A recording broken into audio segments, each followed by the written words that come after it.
Imagine you're holding a handful of salt.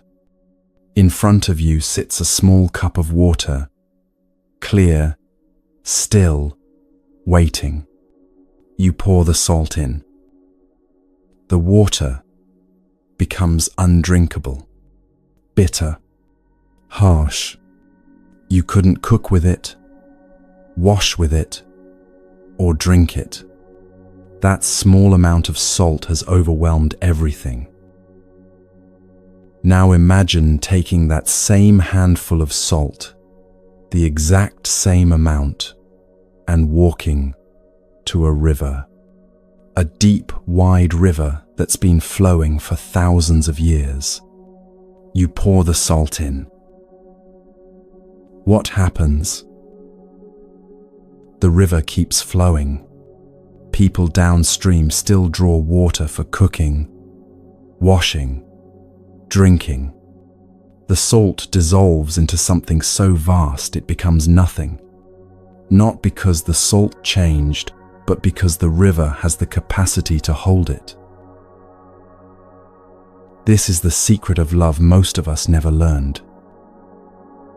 When your heart is small like that cup, even tiny irritations become unbearable. Your partner forgets to call salt in the cup. They leave dishes in the sink. More salt. Soon you're drowning in bitterness, demanding they change. But when your heart becomes vast like that river, these same things don't destroy you anymore.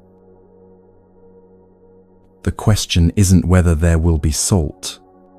There will always be salt. The question is, how do you transform from a cup into a river? If you need to get comfortable, now's the time. Find a cozy spot. Let your shoulders drop. Let's begin.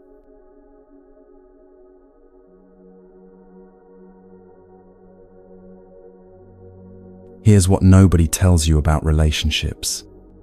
The problem isn't that you don't love enough. The problem is that your heart hasn't learnt to expand yet. Think about the last time someone you loved did something that made you angry. Maybe they came home late without calling. Maybe they made a joke that landed wrong. Maybe they forgot something that mattered to you. What happened inside you? If you're honest, probably something like this. Your chest tightened. Your thoughts spiraled into stories about what this means. They don't respect me. They don't care. If they really loved me, they wouldn't have done that.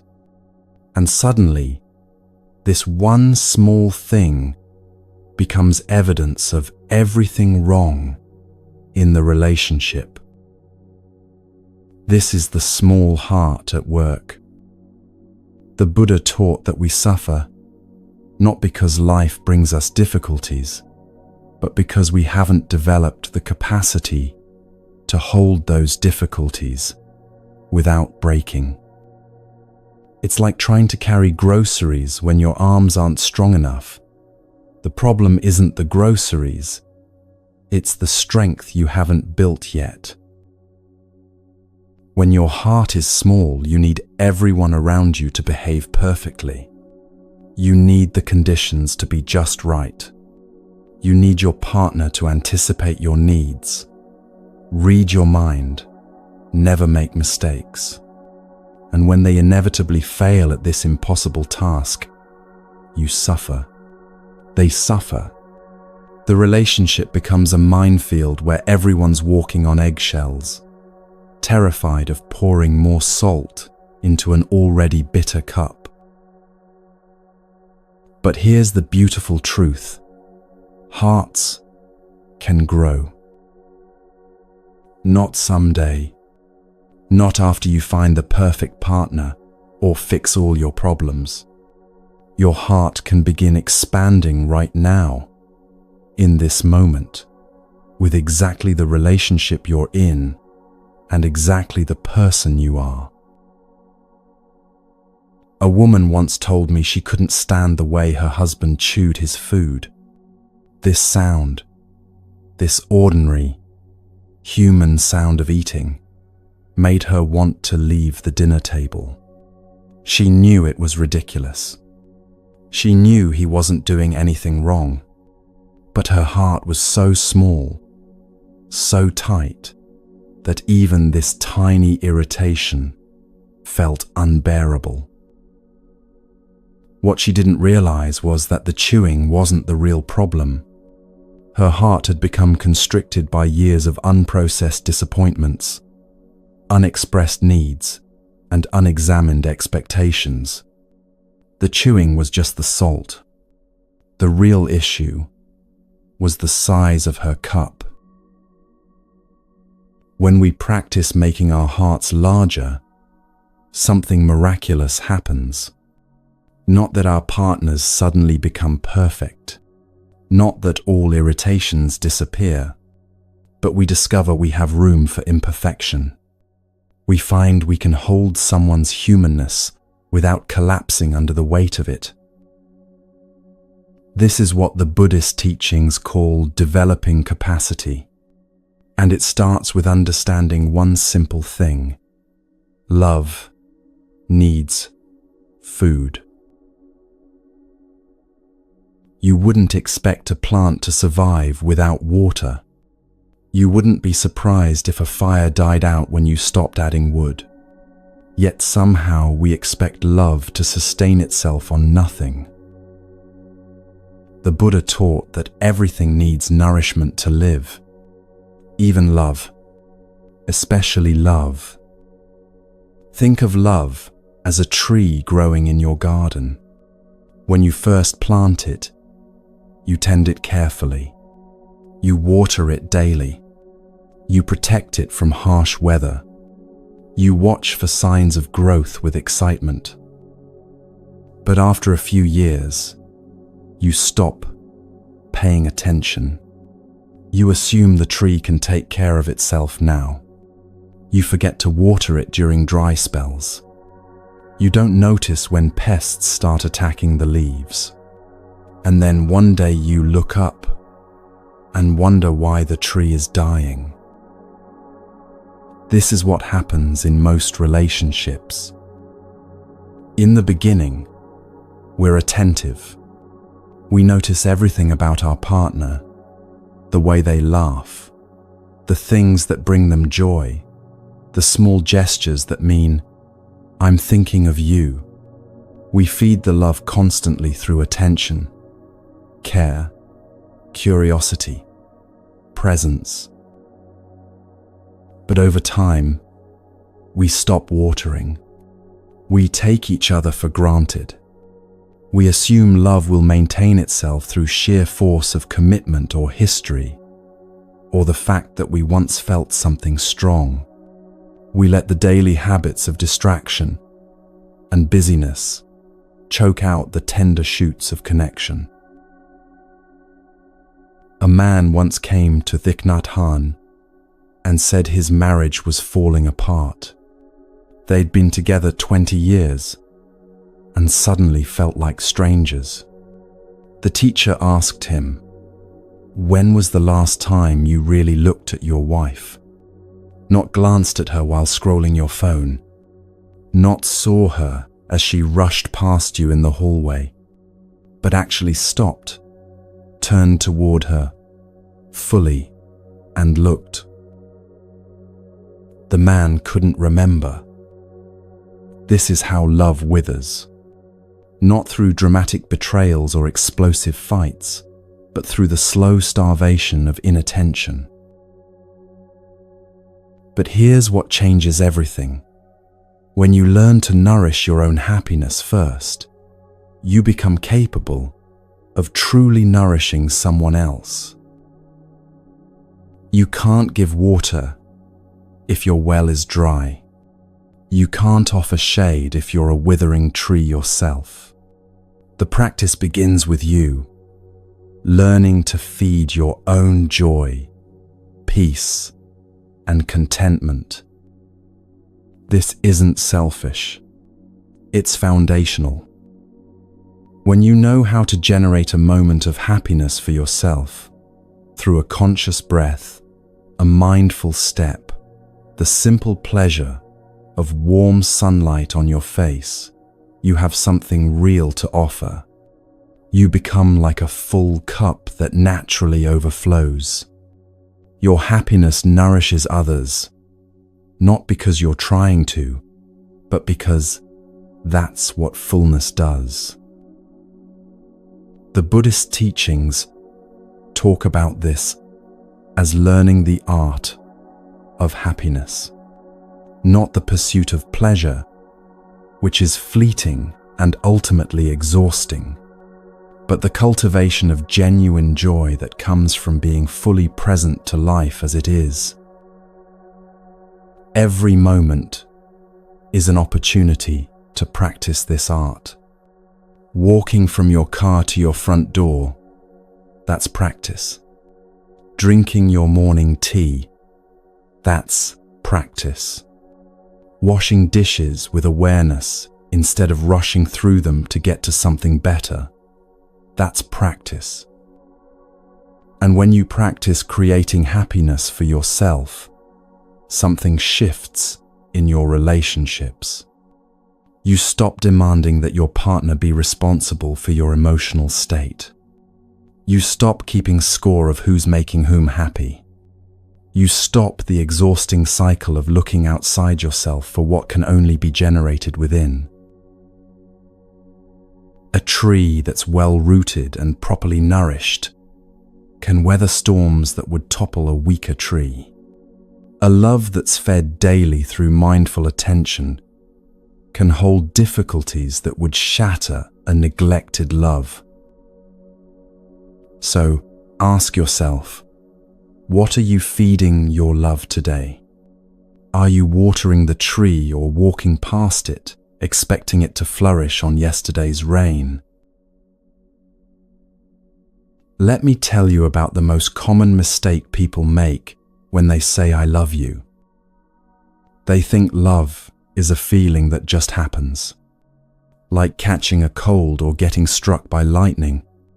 One day you're fine, and the next day, boom, you're in love. And if that feeling fades, well, I guess the love must be gone. But the Buddha taught something radically different. He said that understanding is love's other name. If you don't understand, you can't love. Not really. Not in the way that heals and sustains and grows deeper over time. Think about it. You see someone across a room and feel attracted. Your heart races. You want to know them, be near them, maybe build a life with them. But do you love them? You can't. Not yet. Because you don't understand them. Love without understanding is like a house built on sand. It might look beautiful for a while, but the first storm will wash it away. Real love requires that you understand your partner's suffering, not just their personality quirks or their favorite foods or their childhood stories, though those matter too, but the deep suffering they carry, the wounds that haven't healed, the fears that wake them at 3 a.m, the ways they learned to protect themselves that now keep them isolated. A woman told me her husband was cold and distant. He never wanted to talk about feelings.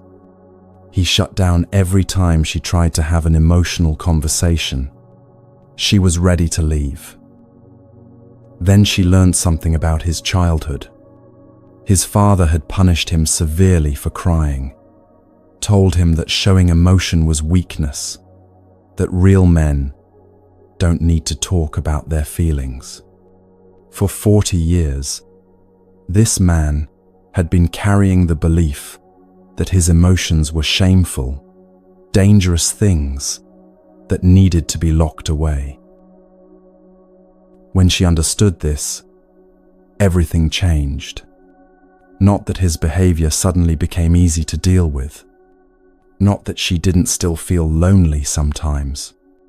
But she could see his silence differently now.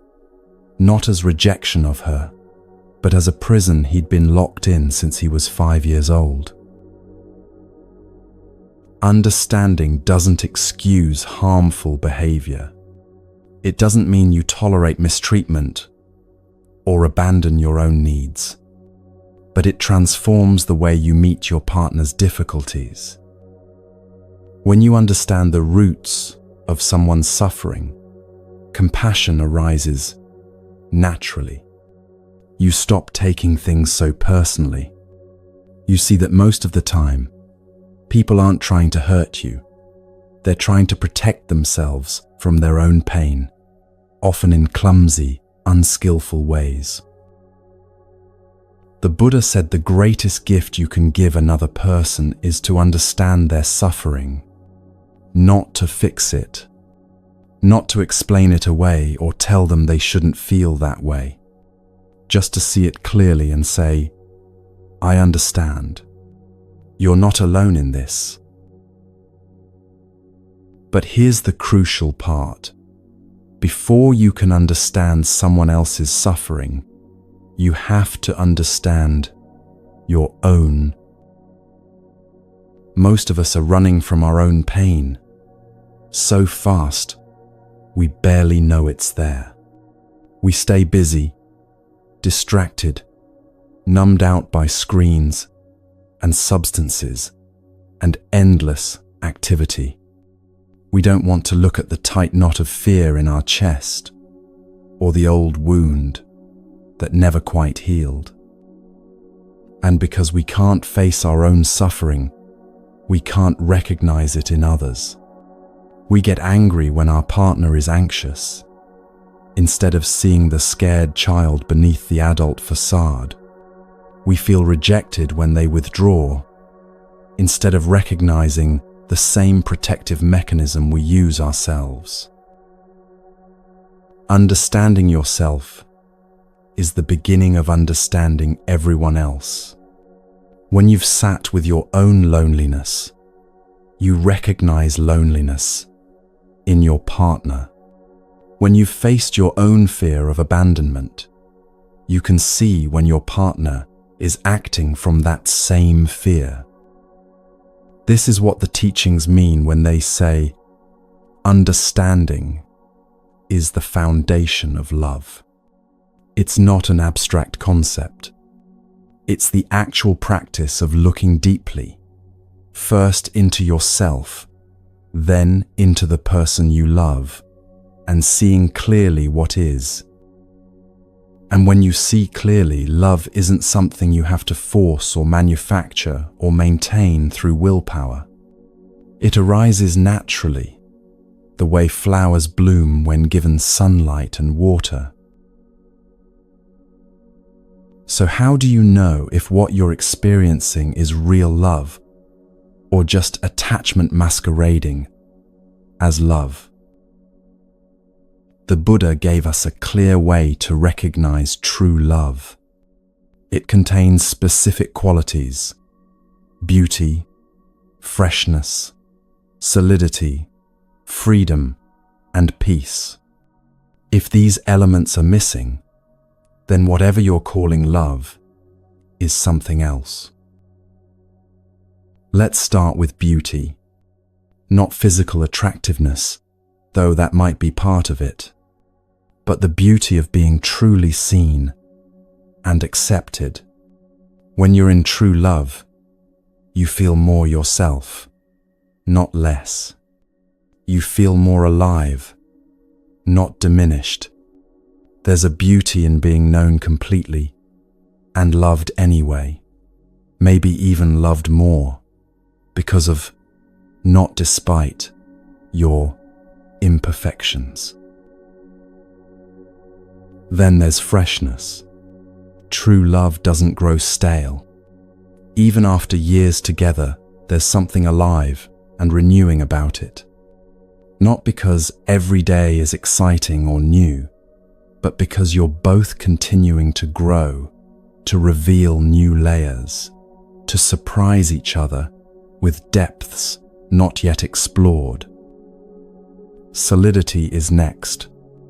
This is the feeling of having ground beneath your feet. You're not constantly anxious about whether your partner will still be there tomorrow. You're not performing or pretending or walking on eggshells. There's a reliability, a steadiness that allows you to relax into the relationship instead of bracing against its uncertainty. Freedom is perhaps the most misunderstood.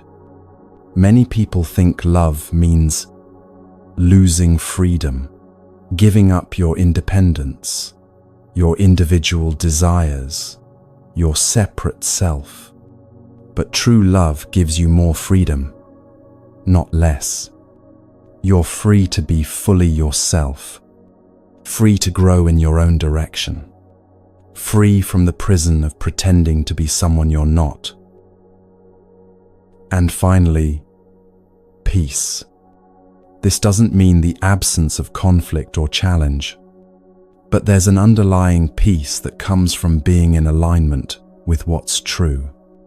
When you're together, there's a settledness in your nervous system. You can breathe more deeply. The constant internal chatter of anxiety quiets down. Now think about your own relationship. Or if you're not in one, think about a past relationship or the kind of love you're hoping to find. Does it have these qualities? If you're honest, you might realize that what you've been calling love has more to do with need than with these qualities. Need for security, need for validation, need to not be alone, need to prove something to yourself or others. There's a big difference between needing someone and loving them. When you need someone, you become possessive. You want to control them, keep them close, make sure they don't change in ways that threaten your security. You feel anxious when they're away. You read threat into innocent interactions. You can't celebrate their growth if it takes them in a direction you didn't anticipate. But when you truly love someone, you want them to be free. You want them to flourish, even if that flourishing changes the shape of your relationship. You trust that if you're meant to be together, that togetherness will be strong enough to hold your individual growth. And if you're not meant to be together, then clinging won't make it true anyway. A man once asked Thich Nhat, "How do I know if I'm truly in love or just attached?" The teacher said, "Ask yourself this question. Does this relationship make me feel more alive or more afraid?" That's the test. True love generates energy, creativity, openness, joy. It might be challenging sometimes, but the overall trajectory is toward more life, not less. You feel expanded by it, not contracted. Attachment generates fear, jealousy, possessiveness, exhaustion. You might feel intense emotions, but they drain you rather than nourish you. You feel smaller in it, not larger. Here's another way to recognize true love. It includes a feeling of deep joy that you are alive. Not just happy to be with this person, though that's part of it, but genuinely glad to be alive at all, in a body, in this world, with all its beauty and difficulty. When love is real, it connects you more deeply to life itself. You notice things you missed before. The way morning light falls across the kitchen table, the sound of rain on the roof, the simple miracle of breath moving through your body. Love makes you more present, more awake, more grateful for existence. If what you're calling love makes you feel more numb, more anxious, more disconnected from yourself and the world, that's not love yet. That's something else that needs attention and healing before it can become love. And here's the beautiful thing. You can learn to transform attachment into true love. You can take what's already there and, through practice and understanding, help it become something that contains all these qualities: beauty, freshness, solidity, freedom, peace. That's what we're learning to do together. Not to find perfect love somewhere out there, but to cultivate true love right here, starting with the love you have for yourself and extending outward to include everyone you meet. Because when your heart becomes vast like that river, there's room for everything: the salt and the sweetness, the difficulties and the joys, the human messiness, and the moments of startling grace. And that's when love stops being something you're desperately trying to get or keep, and starts being something you naturally are.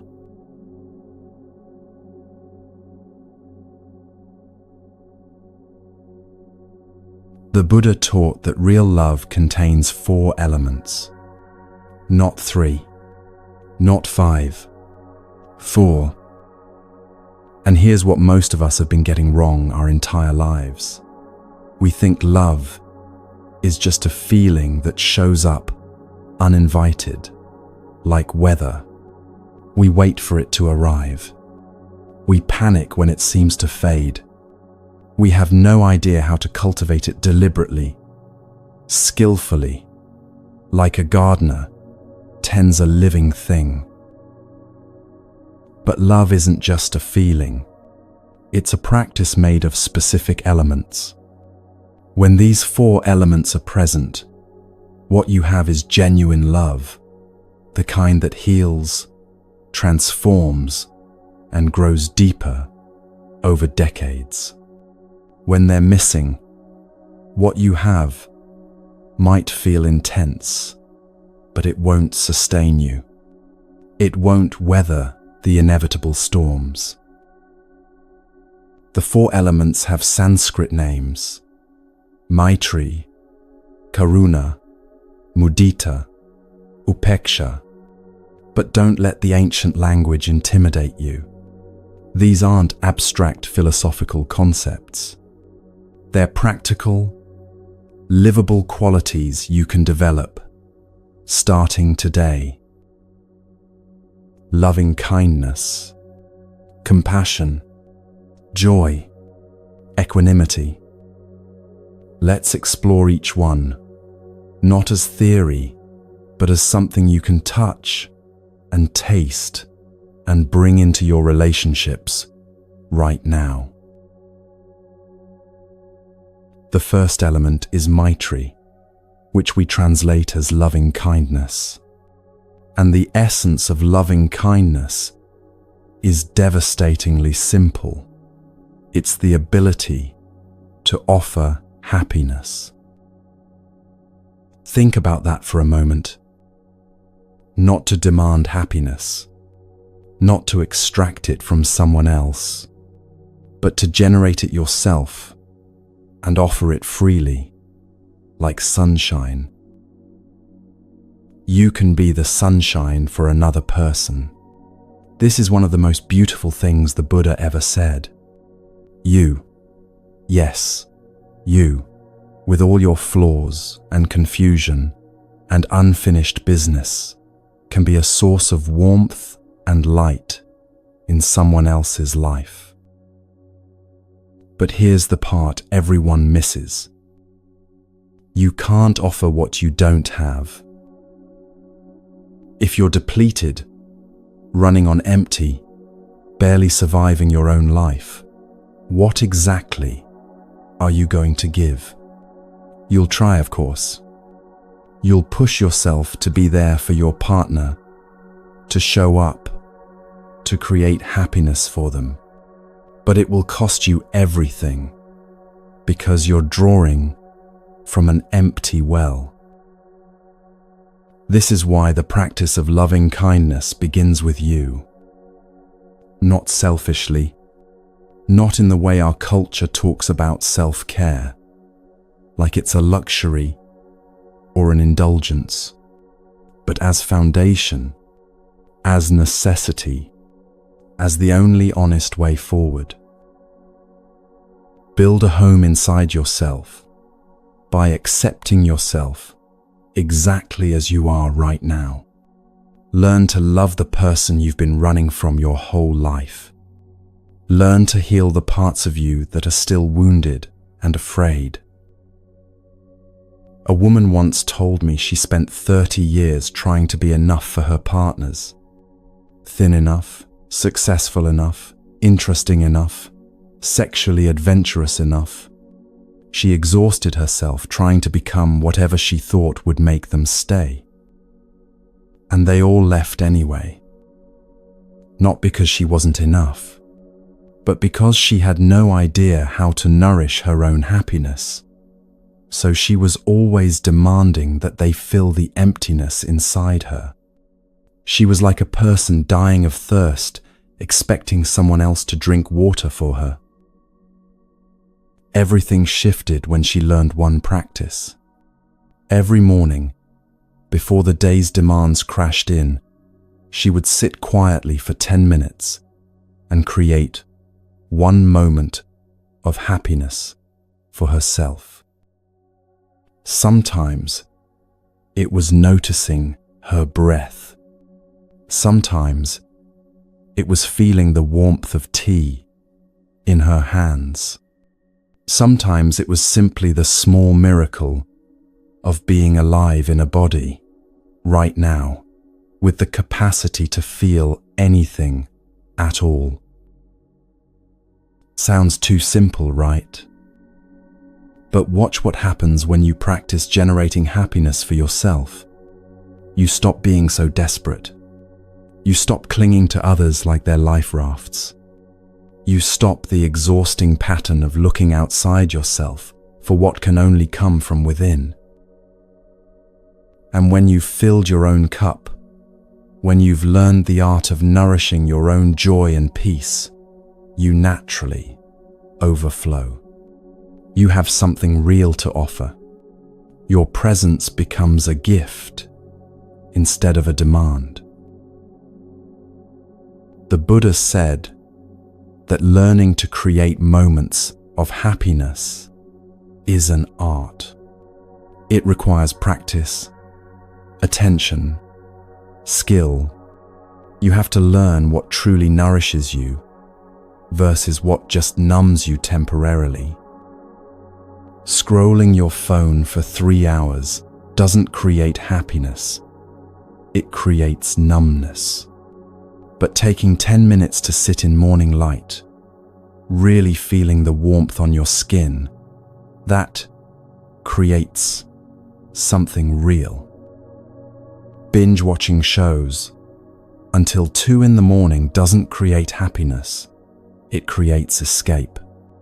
But having a genuine conversation with someone you love, really listening, really being there, that creates connection.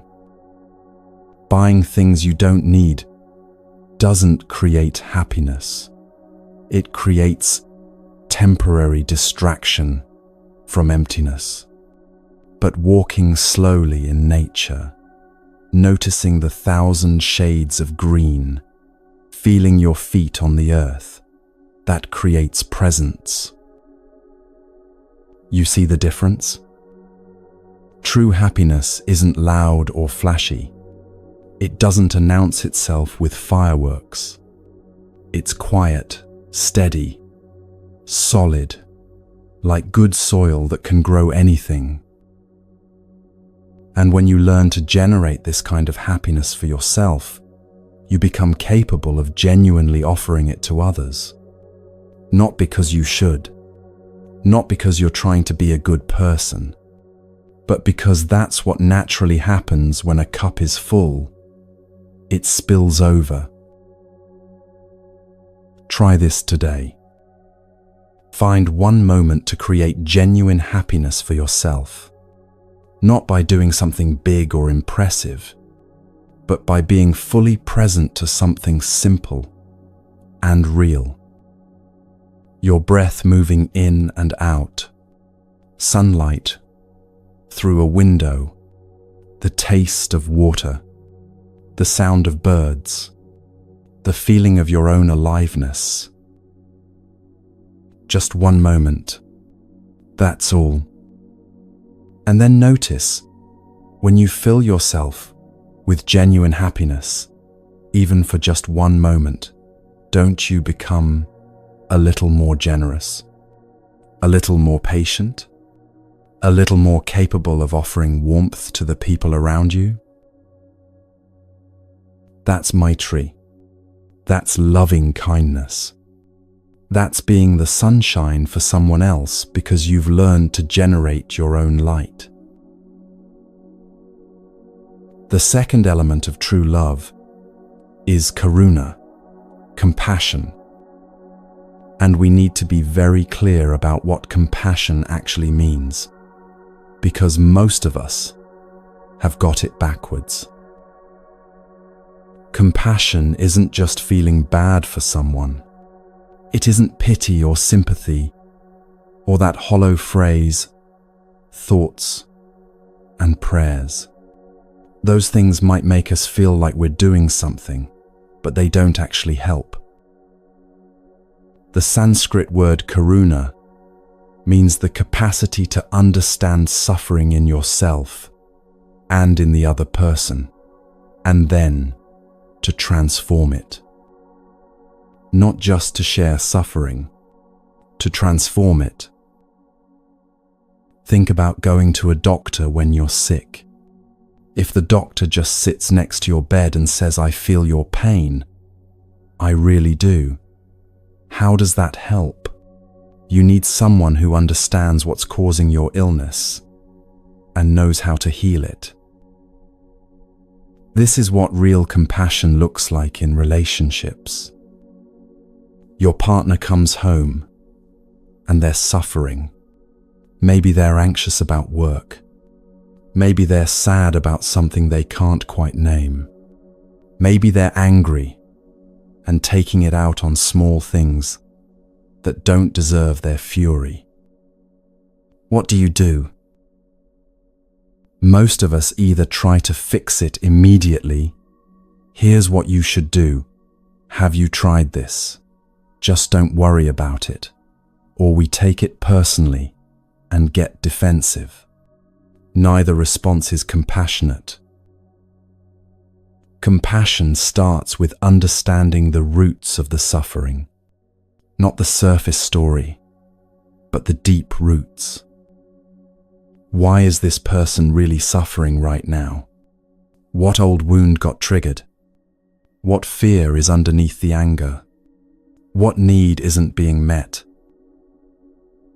And here's the crucial part. Before you can understand someone else's suffering, you have to understand your own. If you've never sat with your own anxiety, really felt it without running away or numbing out, you won't recognize it when your partner is anxious. You'll just be annoyed that they're not being rational. If you've never faced your own shame, you won't see when your partner is acting from shame. You'll just think they're being difficult or withdrawn or oversensitive.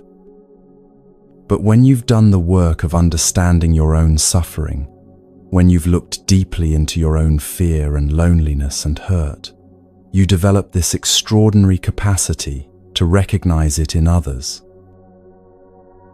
And when you recognize it, something shifts. You stop taking things personally. You see that your partner's bad mood isn't about you. It's about the conversation they had with their mother that morning, the one that reopened a wound from childhood. You stop reacting defensively. You see that their criticism of you is actually their own self-criticism being projected outward because they haven't learned to face it directly yet. You stop the endless cycle of blame and counter-blame that destroys so many relationships. Let me tell you about a couple who came to our practice center in France. They'd been together 15 years and barely spoke anymore. Every conversation turned into an argument. Every argument reinforced their belief that the other person just didn't understand them. We taught them one practice. Every evening, they would sit together for 15 minutes. One person would speak about their suffering, not blaming the other person, just honestly sharing what hurt, while the other person just listened, really listened, without interrupting, without defending, without trying to fix anything. Just listened with the intention to understand. The first few times were terrible. The speaker couldn't get through 2 sentences without accusations. The listener couldn't stay present without their defenses rising up. But they kept practicing. And slowly, something remarkable happened. As each person felt truly heard, maybe for the first time in years, their suffering began to transform. Not because anything changed externally, but because suffering needs to be witnessed to begin healing. The husband discovered that his wife's constant criticism wasn't about him being inadequate. It was about her own father who never thought anything she did was good enough. She'd been unconsciously recreating that dynamic, trying to fix an old wound through their marriage. The wife discovered that her husband's emotional distance wasn't because he didn't love her.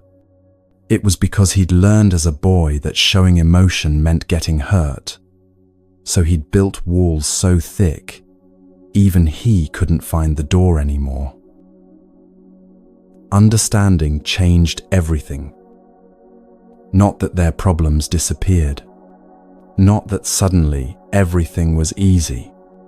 But when you understand the roots of someone's suffering, you can help them heal instead of making it worse. This is what the Buddha meant when he said compassion is the capacity to remove and transform suffering. Your lover should be your healer, and you should be theirs. Not in the sense of having all the answers, not in the sense of fixing everything, but in the sense of understanding deeply enough that your very presence becomes medicine. When you truly understand someone, they feel less alone, and feeling less alone is the beginning of all healing. So the practice is this: look deeply into your own suffering first. Don't run from it. Don't numb it. Don't pretend it isn't there. Sit with it. Breathe with it. Get curious about where it came from and what it needs. And then, from that understanding, you'll naturally develop the capacity to sit with someone else's suffering without flinching, without needing to make it go away immediately, without taking it personally. That's compassion. That's karuna. That's the medicine your relationships have been starving for. The third element of true love is mudita, joy. And this might be the most misunderstood of all four elements. Joy isn't excitement. It isn't the adrenaline rush of new love or the dopamine hit of getting what you want. It isn't even happiness in the way we usually think about happiness. Joy is the capacity to be genuinely glad that life exists, that you exist, that this person you love exists, that right now, in this moment, you're both alive and sharing this brief, beautiful, strange experience of being human.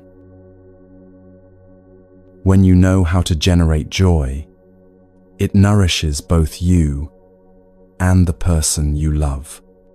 Your presence becomes an offering, like fresh air, or spring flowers, or bright blue sky. Not because you're performing happiness, not because you're faking positivity or pretending everything's fine when it isn't, but because you've learned to access the joy that's always available underneath all the noise and worry and suffering. Let me tell you what this looks like in practice. A man told me his wife was depressed. She'd been struggling for months, maybe years. Some days, she could barely get out of bed. He felt helpless, frustrated, sometimes angry that she couldn't just snap out of it. I asked him, "When was the last time you felt genuine joy?" He couldn't remember. He'd been so focused on his wife's suffering, so absorbed in trying to fix her depression, that he'd forgotten how to access his own aliveness. He'd become a mirror of her darkness instead of a lamp that could offer light. I told him to try something. Every morning, before dealing with anything else, spend 10 minutes doing something that brought him genuine joy. Not forced cheerfulness, not toxic positivity, but real, grounded joy. For him, it was playing guitar. He used to play every day before they had kids, before life got so heavy. So he started again, just 10 minutes each morning, nothing fancy, just playing the songs he loved. Something shifted. Not that his wife's depression magically lifted, but he stopped being part of the problem. He stopped dragging her down with his own unconscious resentment and exhaustion. He became a presence in the house that reminded her that joy was still possible, still accessible, even in the middle of suffering. This is what the Buddha meant when he taught that joy nourishes love. If there's no joy in your relationship, if you're just grinding through obligations, managing problems, keeping score of who's doing more, then it's not true love yet. It might be commitment, it might be duty, but it's not love that can sustain you for decades. Joy doesn't mean every moment is blissful. It means that underneath the inevitable difficulties, there's a current of gladness that you're in this together. You look at your partner across the breakfast table, still sleepy, hair sticking up, and you feel this quiet rush of happiness that they exist. That's joy. You're doing something mundane together, folding laundry, washing dishes, and you catch their eye and both smile for no reason except that you're here, now, together. That's joy. You face a difficulty as a team instead of as adversaries. And even though the problem is real, there's satisfaction in having someone to face it with. That's joy. But here's the thing about joy. You can't manufacture it by force. You can't demand it from your partner or schedule it like an appointment. It arises naturally when you're present, when you're paying attention, when you've stopped long enough to actually see what's in front of you. Most of us are so busy trying to get somewhere else, better job, better house, better relationship, better version of ourselves, that we miss the joy available right now. The Buddha taught that joy comes from touching the present moment deeply, not thinking about it, not analyzing it, but actually being here, now, fully alive to what is. Try this. Next time you're with the person you love, stop for just 10 seconds. Don't do anything. Don't say anything. Just look at them. Really look. And let yourself feel grateful that this person exists, that you get to know them, that your life has intersected with theirs. That's joy. Simple, quiet, profound joy. And when you practice accessing this joy regularly, something beautiful happens. You become someone who lifts others up instead of weighing them down. Your presence becomes a gift. People feel lighter around you, not because you're forcing cheerfulness, but because you've remembered how to access the natural joy of being alive. If you're listening to this in the middle of the night, feeling alone, feeling like joy is impossible right now, I want you to know that joy is still there. It's in your next breath. It's in the fact that your heart is still beating. It's in the miracle that you're conscious, aware, capable of knowing that you're alive. You don't have to feel it right now. You just have to know it's there, waiting, like spring, waiting underneath frozen ground. The fourth element of true love is upeksha, equanimity. This might sound abstract, but it's actually the most radical and transformative element of all. Equanimity means there's no longer a boundary between you and the person you love. You are them, and they are you. Your suffering is their suffering. Your happiness is their happiness. Not in a codependent way where you lose yourself. Not in an unhealthy way where you can't tell where you end and they begin, but in a deep spiritual way where you recognize the fundamental interconnection between all things. The Buddha taught that the separation we feel between self and other is an illusion, a useful illusion sometimes, but an illusion nonetheless. In reality, we interare, we interexist with everything and everyone. Think about your body for a moment. You have 10 fingers on 2 hands. When your left hand hurts, does your right hand say, "That's your problem, not mine"? Of course not. Your right hand immediately goes to help because they're both part of the same body. This is how true love works. When your partner suffers, you don't think that's their problem to deal with.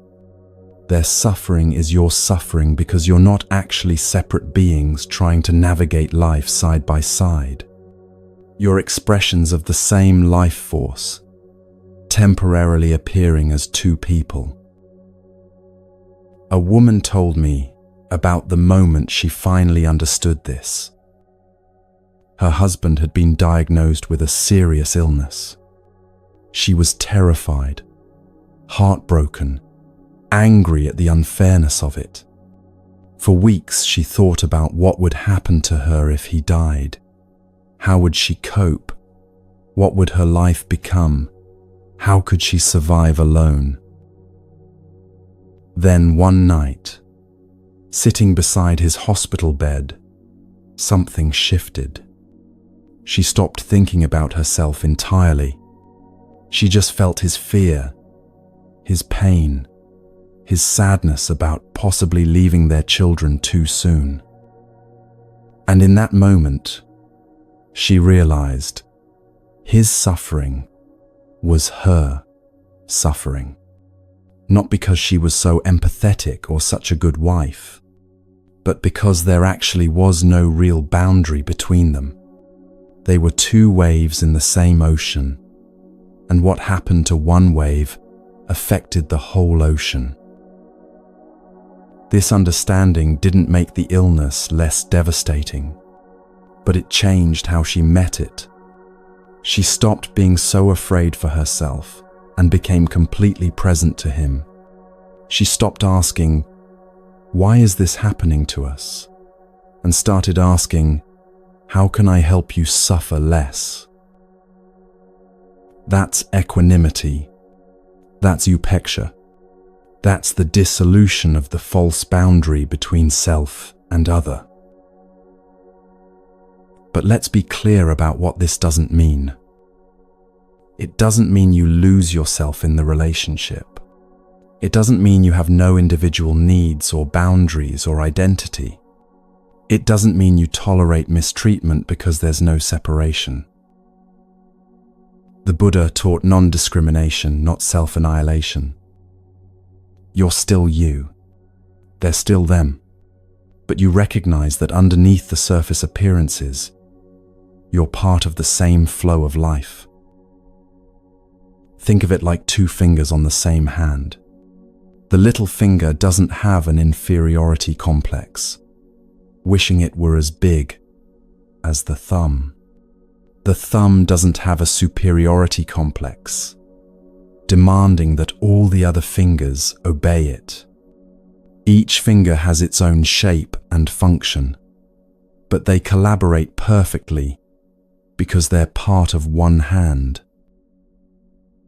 This is what relationships look like when equanimity is present. You're not competing with your partner about whose needs matter more. You're not keeping score of who's giving more or getting less. You're not caught in the endless game of me versus you. Instead, there's a natural collaboration. When they thrive, you thrive. When you suffer, they suffer. What helps one of you helps both of you. What harms one of you harms both of you. This understanding transforms everything. You stop having those bitter arguments about fairness. I did this, so you should do that. I sacrificed this, so you owe me that. That kind of transactional thinking disappears when you realize you're not actually separate entities negotiating a deal. You stop feeling jealous or threatened by your partner's growth. If they become happier, healthier, more fulfilled, that's not a threat to you. It's good for the whole system, which includes you. You stop the exhausting pattern of trying to change them into who you think they should be. You see that they're already complete, already whole, just expressing themselves in a different shape than you expected. A man once asked Thich Nhat, "How do I stop feeling separate from my wife? How do I develop this equanimity you're talking about?" The teacher said, "Look at her deeply and see that she is made of the same elements you are. Stars died so that both of you could exist. The same earth grew the food that became your bodies. The same air moves through both your lungs. You are not two separate things that happen to meet. You are two expressions of the same miraculous universe, becoming conscious of itself. When you see this, really see it, not just intellectually understand it, everything changes. Love stops being about getting your needs met. It stops being about finding someone to complete you. It becomes about recognizing that you were never actually separate, never actually incomplete, never actually alone. And from that recognition, love flows naturally, the way water flows downhill, the way flowers bloom in spring, the way your breath moves in and out without effort. This is the fourth element. This is what makes love true and lasting and capable of holding anything life brings. When all four elements are present, loving kindness, compassion, joy, and equanimity, what you have isn't just a relationship. It's a sanctuary. It's a practice ground for becoming fully human. It's a place where suffering can be transformed and joy can multiply, and two people can discover they were never actually two at all. This is what the Buddha taught about love, not as romantic fantasy, not as impossible ideal, but as practical reality available to anyone willing to practice these four elements with patience and sincerity. And the beautiful thing is, you don't have to master all four elements at once. You just start where you are. Maybe today you practice generating one moment of joy. Tomorrow you practice understanding your own suffering a little better. Next week you remember to see your partner as not separate from you. Little by little, practice by practice, these elements become part of who you are, and your love transforms from something fragile and conditional into something vast and spacious and capable of holding the whole world.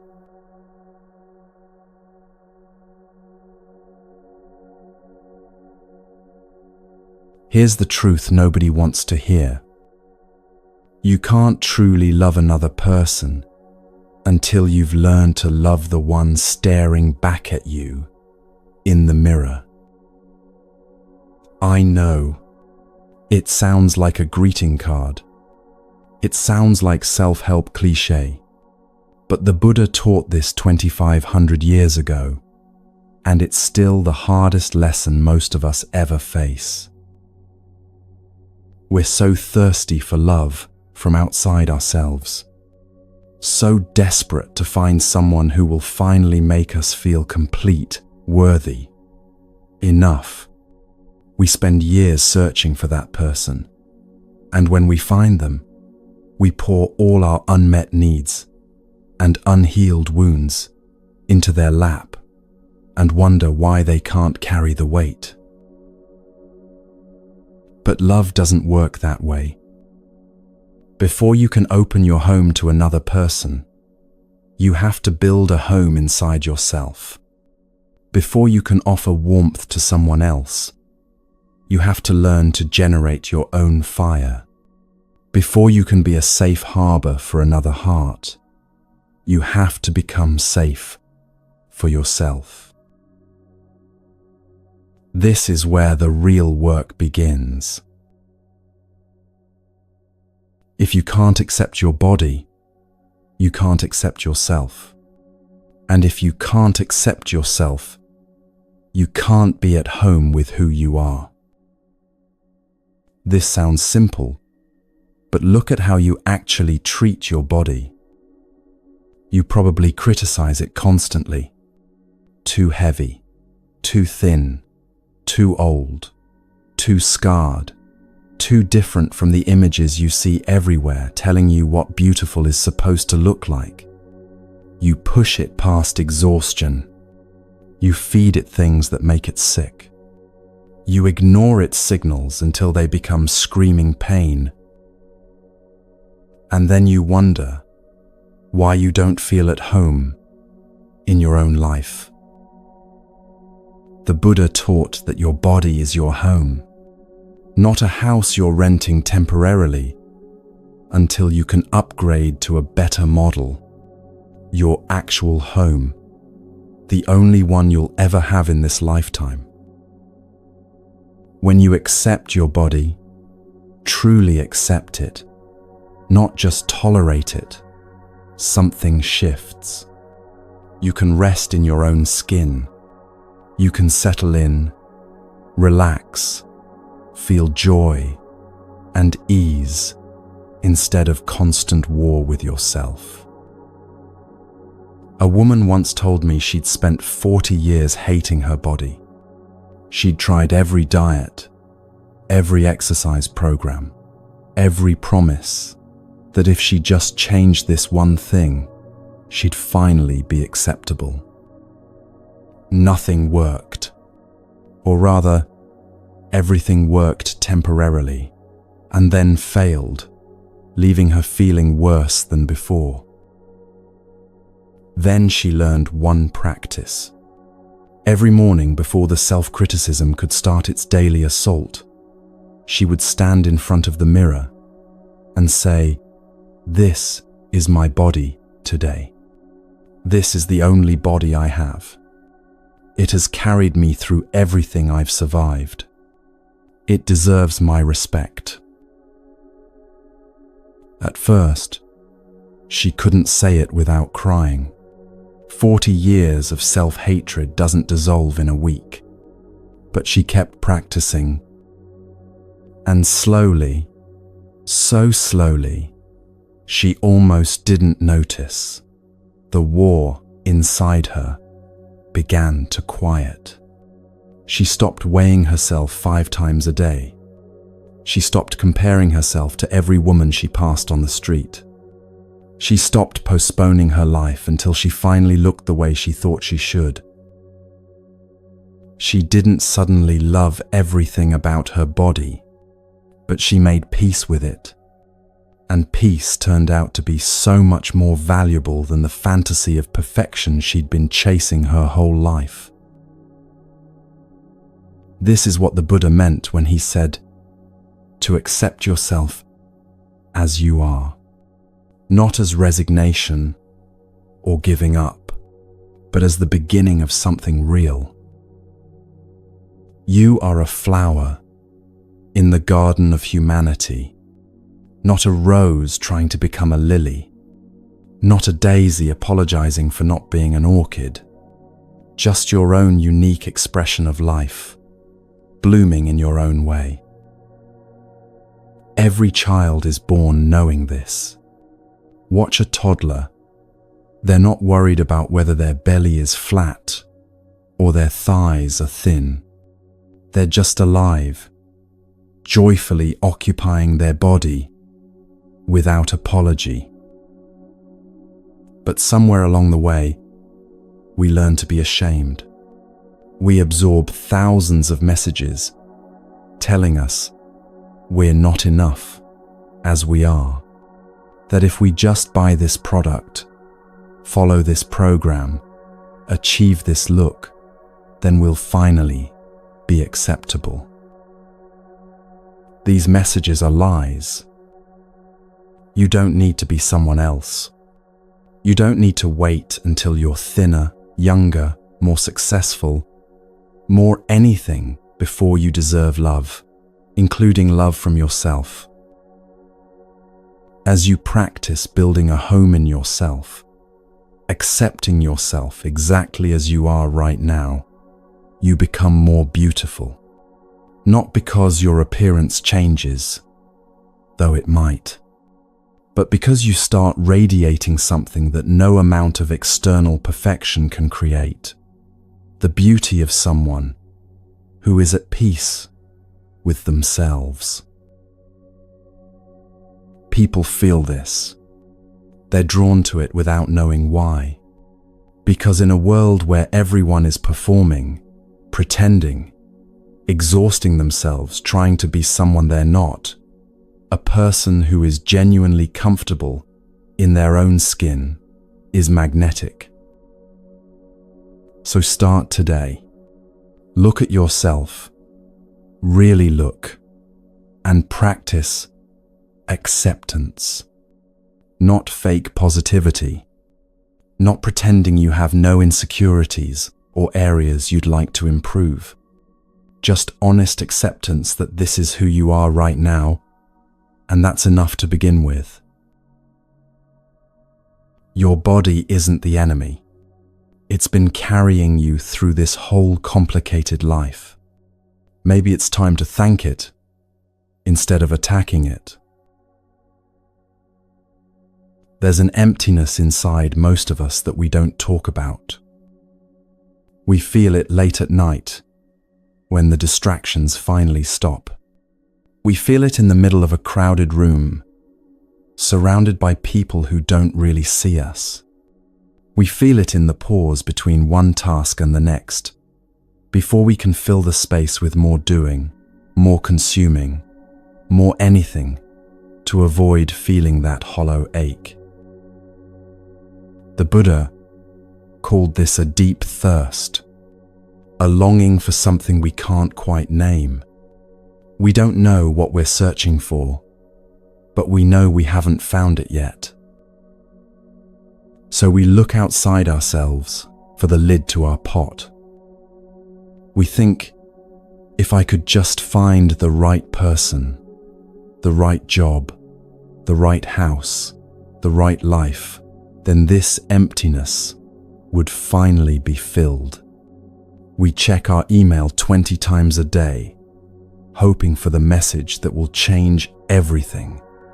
We scroll through social media, looking for the connection that will make us feel less alone. We jump from relationship to relationship, convinced that the next person will be the one who completes us. But here's what nobody tells you. The emptiness isn't a problem to be solved by finding something outside yourself.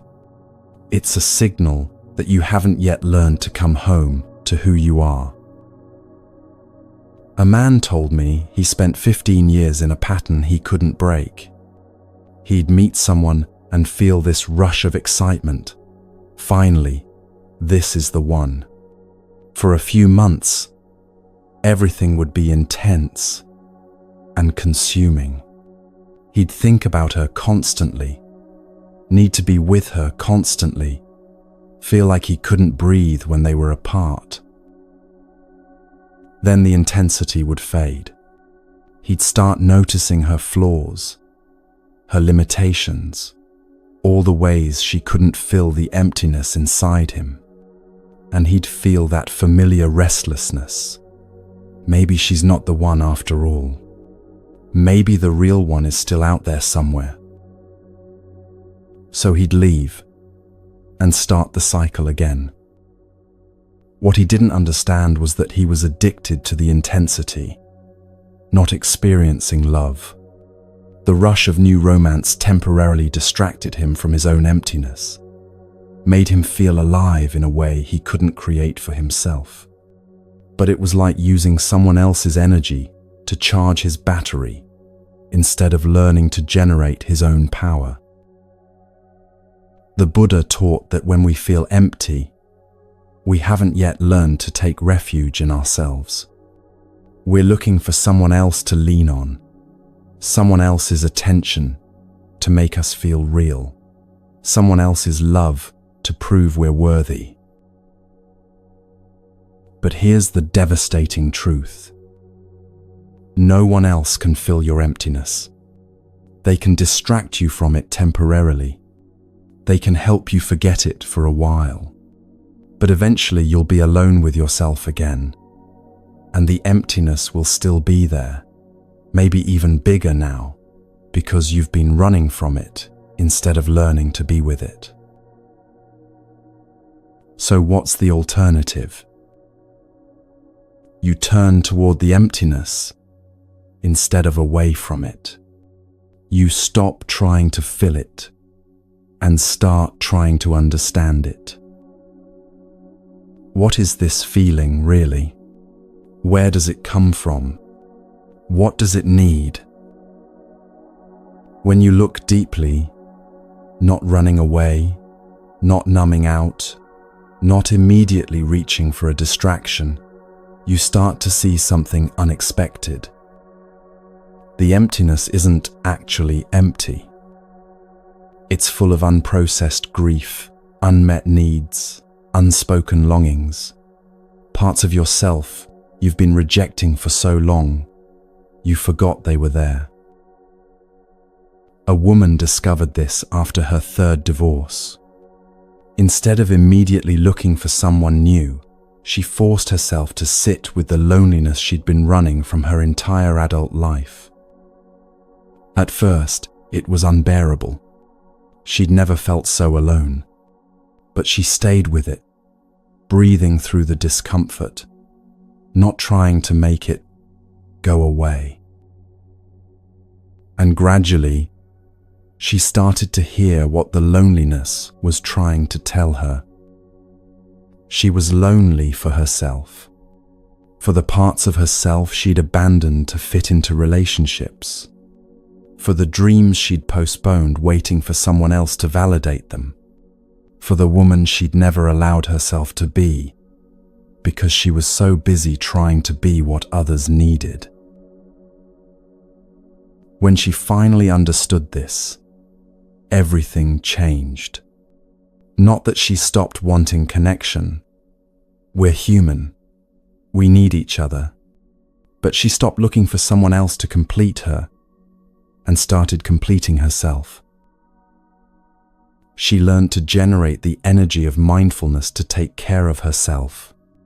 She learned to sit with her suffering without needing someone else to fix it. She learned that she could be her own refuge, her own source of comfort, her own best friend.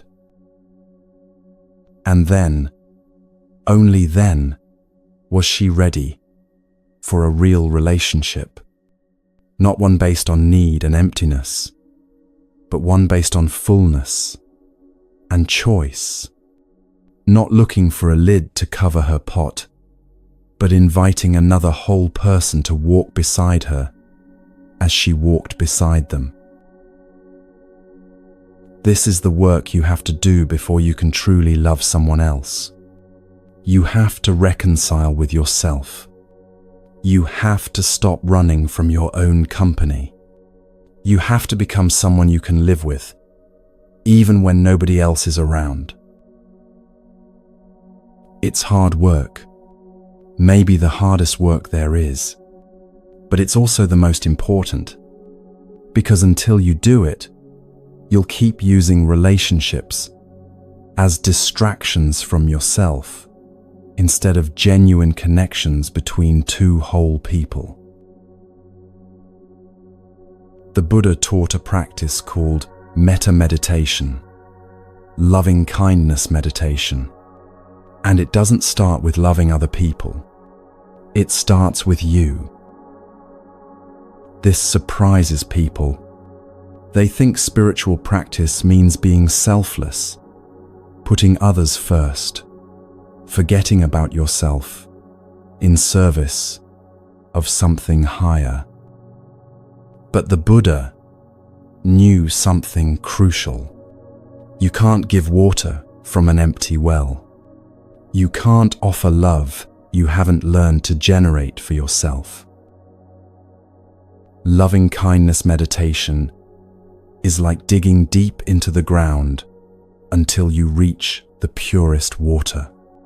You look deeply into yourself, all the way down past the surface personality, past the roles you play, past the stories you tell yourself about who you are, until insight arises and love flows naturally to the surface. But most of us have never looked that deeply into ourselves. We're afraid of what we'll find down there. So we stay on the surface, skimming along, never quite touching the depth of our own being. And we wonder why our love feels shallow, why our relationships don't nourish us, why we keep ending up thirsty, no matter how many connections we make. A woman told me she couldn't do loving kindness practice because she hated herself too much. How could she possibly say, "May I be happy," when she didn't believe she deserved happiness? How could she wish herself peace when she was at war with everything she was? I told her that's exactly why she needed the practice. The self-hatred wasn't the truth about her. It was just a very old, very tired story she'd been telling herself for so long she thought it was real. We practiced together. May I be at peace. May I be free from suffering. May I be safe. May I be happy. At first, the words felt like lies. Every cell in her body wanted to reject them. But she kept practicing, day after day, speaking these wishes to herself, even when she didn't believe them. And slowly, so slowly, something began to shift. Not that she suddenly loved herself perfectly, but she started to see herself more clearly. She saw how much peace she already had in small moments. She saw how much suffering she was carrying that wasn't hers to carry. She saw how much anxiety and fear were just habits, not truth. She saw the seeds of joy in herself that had been waiting for water all this time. This is what happens when you practice looking deeply into yourself with kindness instead of judgment. You start to see your complexes clearly. The inferiority complex that tells you everyone else is better than you. The superiority complex that tells you you're above others and they need to meet your standards. Even the equality complex, the constant comparison that says, "I'm as good as them. I deserve what they have." All of these are forms of suffering. All of them come from believing in a separate self that can be measured against other separate selves. But when you dig deep enough, you find something underneath all the complexes and stories and judgments. You find awareness itself, simple, clear, without agenda or story. You find that you're not actually the small, separate, inadequate or superior person you thought you were.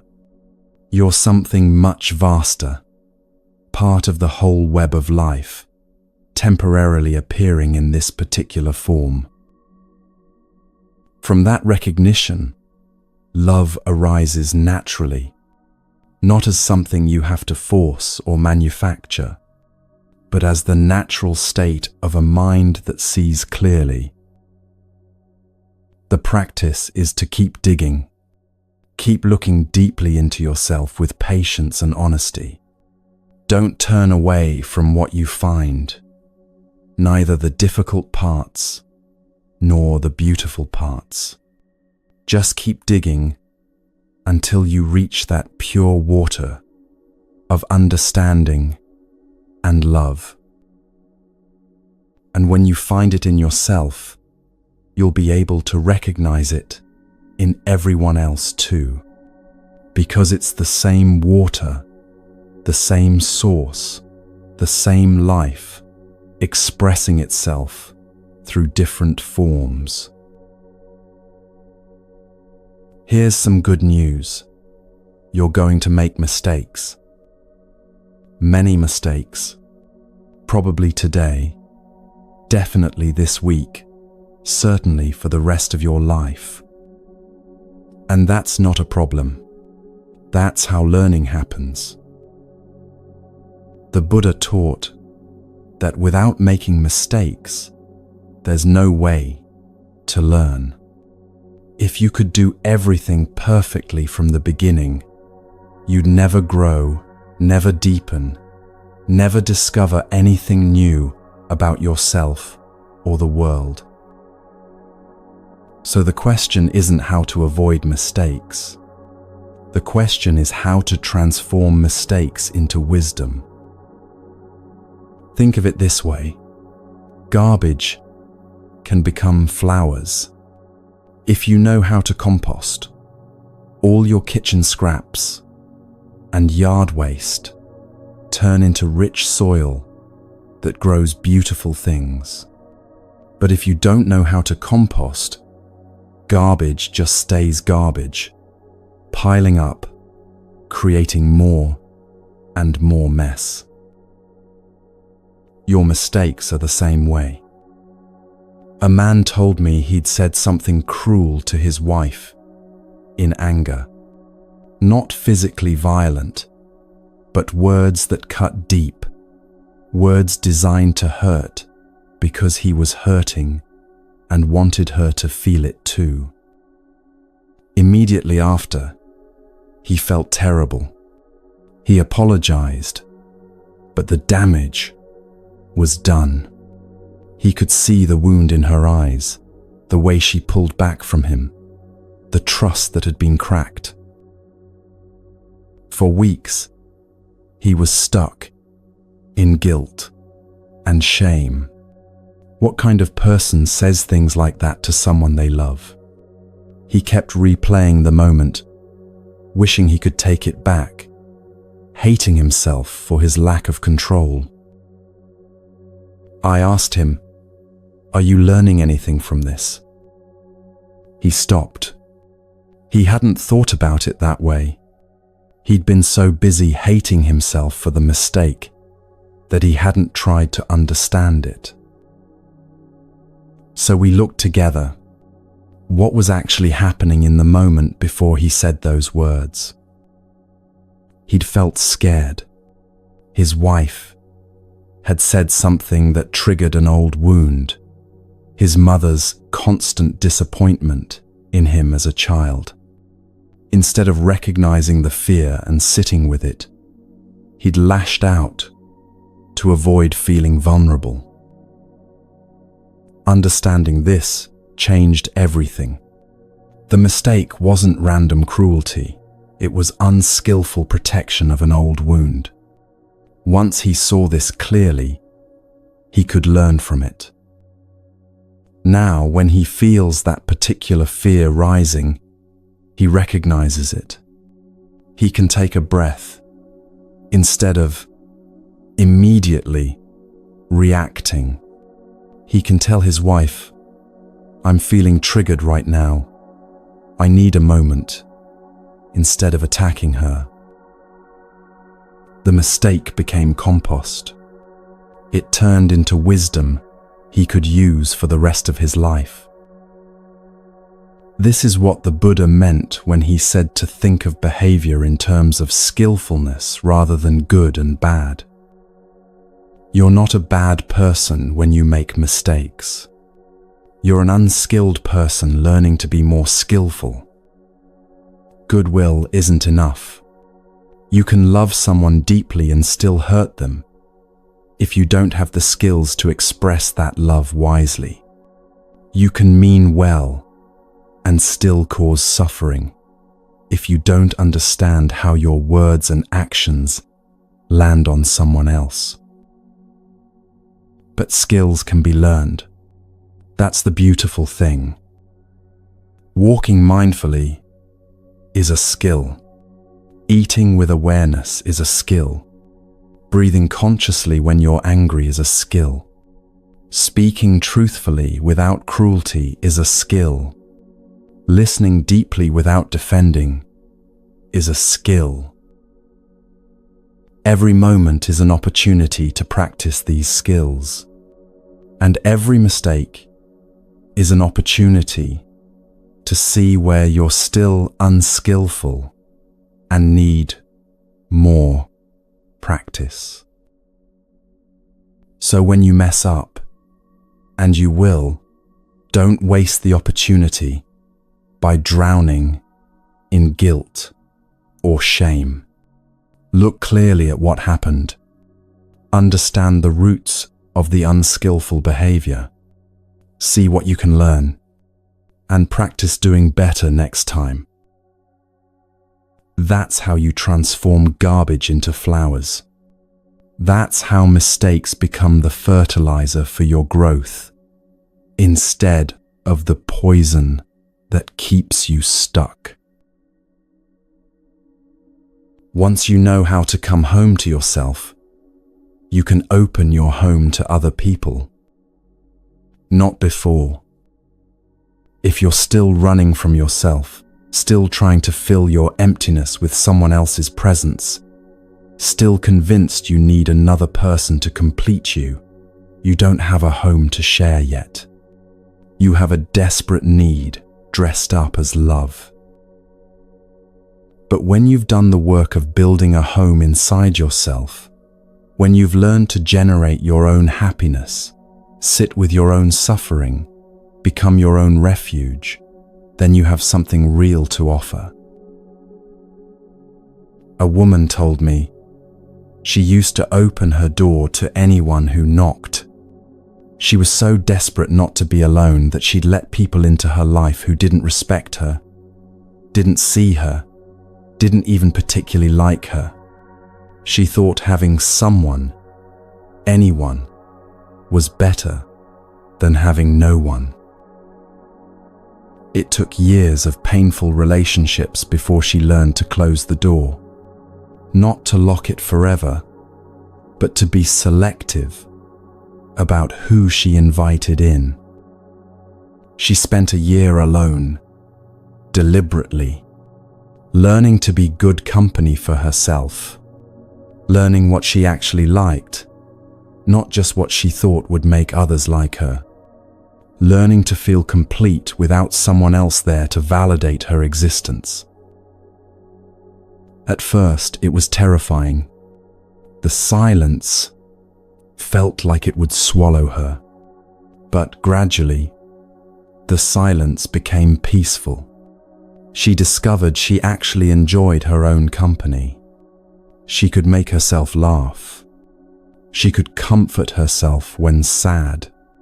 She could create happiness without needing anyone else to provide it. And then, only then, was she ready to open her door again. But this time, from a completely different place. She wasn't inviting someone in to save her from loneliness. She was inviting someone in to share the fullness she'd already created. She wasn't looking for someone to complete her. She was looking for another, complete person to walk beside. The Buddha taught that both people in a relationship need to do this work. You need to heal yourself and get warm inside so you have something to share. The other person needs to do the same. Otherwise, what happens? Two lonely people trying to cure each other's loneliness. Two empty people trying to fill each other's emptiness.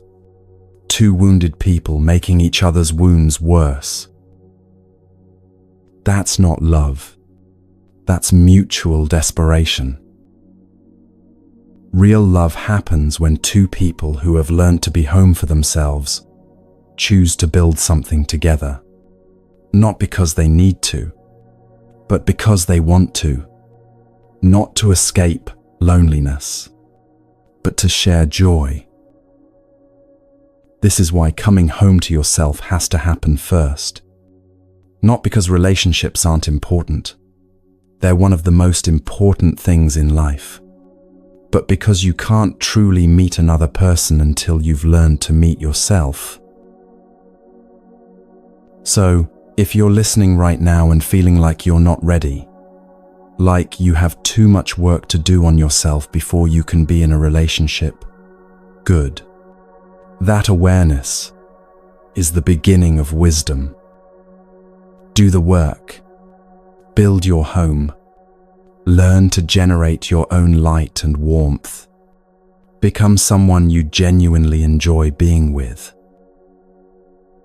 And then, when you're ready, open your door. Not to just anyone, but to someone who's also done their work, who's also built their own home, who's also learned to be their own source of happiness. When two people like that meet, something beautiful becomes possible.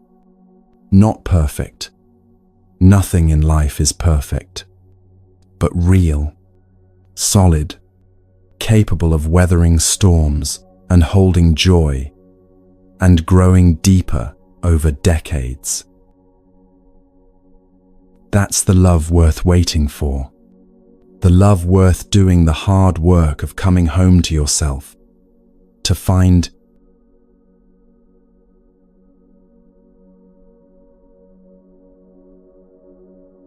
most relationship suffering comes down to this. We've forgotten how to truly listen, and we've forgotten how to truly speak. Not the surface kind of listening where you're waiting for your turn to talk. Not the performative kind of speaking, where you're saying what you think you should say instead of what's actually true. Real listening, real speaking, the kind that creates genuine connection instead of the loneliness of two people talking past each other in the same room. The Buddha taught that right speech and deep listening are essential practices, not optional extras for people who have time for that sort of thing, but foundational skills without which love simply cannot survive. We live in a world that's lost this art. We talk constantly but say nothing real. We're surrounded by people but rarely feel truly met. We text 100 messages a day and still feel unheard, unseen, unknown. But the art can be recovered. The connection can be rebuilt, starting right now, with simple practices that will transform every relationship in your life. There are 3 sentences that can save your relationship. Not always, not magically, but more often than you'd think, these 3 sentences can stop a destructive cycle and create an opening for real connection. First sentence: my dear, I am suffering. Not you're making me suffer. Not this is your fault. Just a simple statement of truth. I am suffering right now. Most of us would rather die than admit this. We've been taught that vulnerability is weakness, that needing help is shameful, that we should be able to handle everything ourselves. So we suffer in silence. We retreat to our rooms and close the door. We build walls between ourselves and the person who could actually help us if we just let them in. A man told me he hadn't cried in front of his wife in 12 years of marriage. Not because he didn't feel sadness or pain. He felt it all the time. But he'd learned as a boy that showing vulnerability made you a target, made people lose respect for you, meant you were failing as a man. So he kept everything locked inside, and his wife, not knowing he was suffering, couldn't help. She thought he was cold, distant, emotionally unavailable. He thought she didn't care enough to notice his pain. Both of them were wrong. and both of them were suffering unnecessarily. Everything changed the night he finally broke. He was in so much pain, he couldn't hold it anymore. Through tears, he said, "I am suffering. I don't know what to do. I need your help." And his wife, who'd been waiting 12 years to be let in, held him while he cried. That's the power of the first sentence. It opens the door. It lets your loved one know they're needed. It gives them a chance to show up for you in the way they've probably been wanting to all along. Second sentence, I am doing my best. This means you're not just dumping your suffering on them and expecting them to fix it immediately. You're practicing mindful breathing, mindful walking, doing what you can to take care of yourself. You're not making your suffering into a weapon or a manipulation. This sentence reassures your partner that you're taking responsibility for your own emotions while still being honest about needing support. Third sentence, please help me. Simple, direct, humble. Not figure this out for me, not fix me. Just, I need your presence, your understanding, your love, right now. A woman told me these 3 sentences saved her marriage. She'd been on the verge of leaving because they fought constantly, both feeling misunderstood and attacked. She learned to write these sentences on a piece of paper and carry them in her wallet. Next time she felt that familiar rage rising, instead of attacking, she took out the paper and read the sentences to her husband. At first, he didn't know how to respond. Her anger he could fight against. It gave him something to push back on. But her vulnerability disarmed him completely. He sat down next to her. He took her hand. He said, "Tell me what you need." And they had the first real conversation they'd had in months. This is what the Buddha meant by right speech. Words that heal instead of harm. Words that create connection instead of division. Words that tell the truth without attacking. But right speech requires something difficult. You have to be willing to be vulnerable. You have to let go of pride. You have to admit that you can't do this alone, that you need the person you love, that you're human and hurting and hoping they'll help. Pride destroys more relationships than almost anything else. We'd rather be right than be connected. We'd rather win the argument than save the relationship. We'd rather protect our ego than open our heart. The Buddha taught that in true love, there's no place for pride. Only honesty, only vulnerability, only the willingness to say, I'm suffering, and I trust you enough to let you see it. So memorize these 3 sentences. Write them down if you need to. And next time you're hurting, instead of attacking or withdrawing, try speaking from this place of honest vulnerability. You might be surprised by how your partner responds when you finally let them in.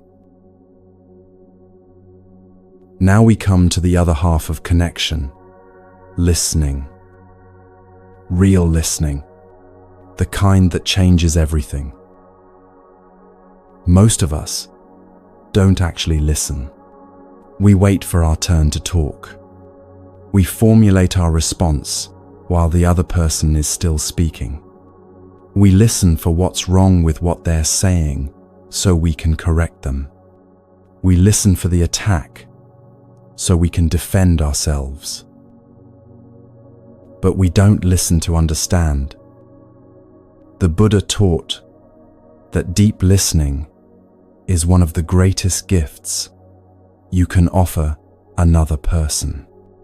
To listen with your whole being, with no agenda, except to understand their suffering and help them suffer less. This is harder than it sounds.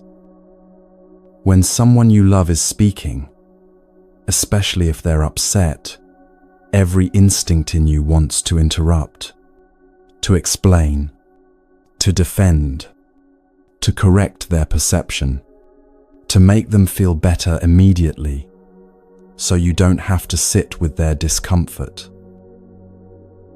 But that's not listening. That's self-protection disguised as helping.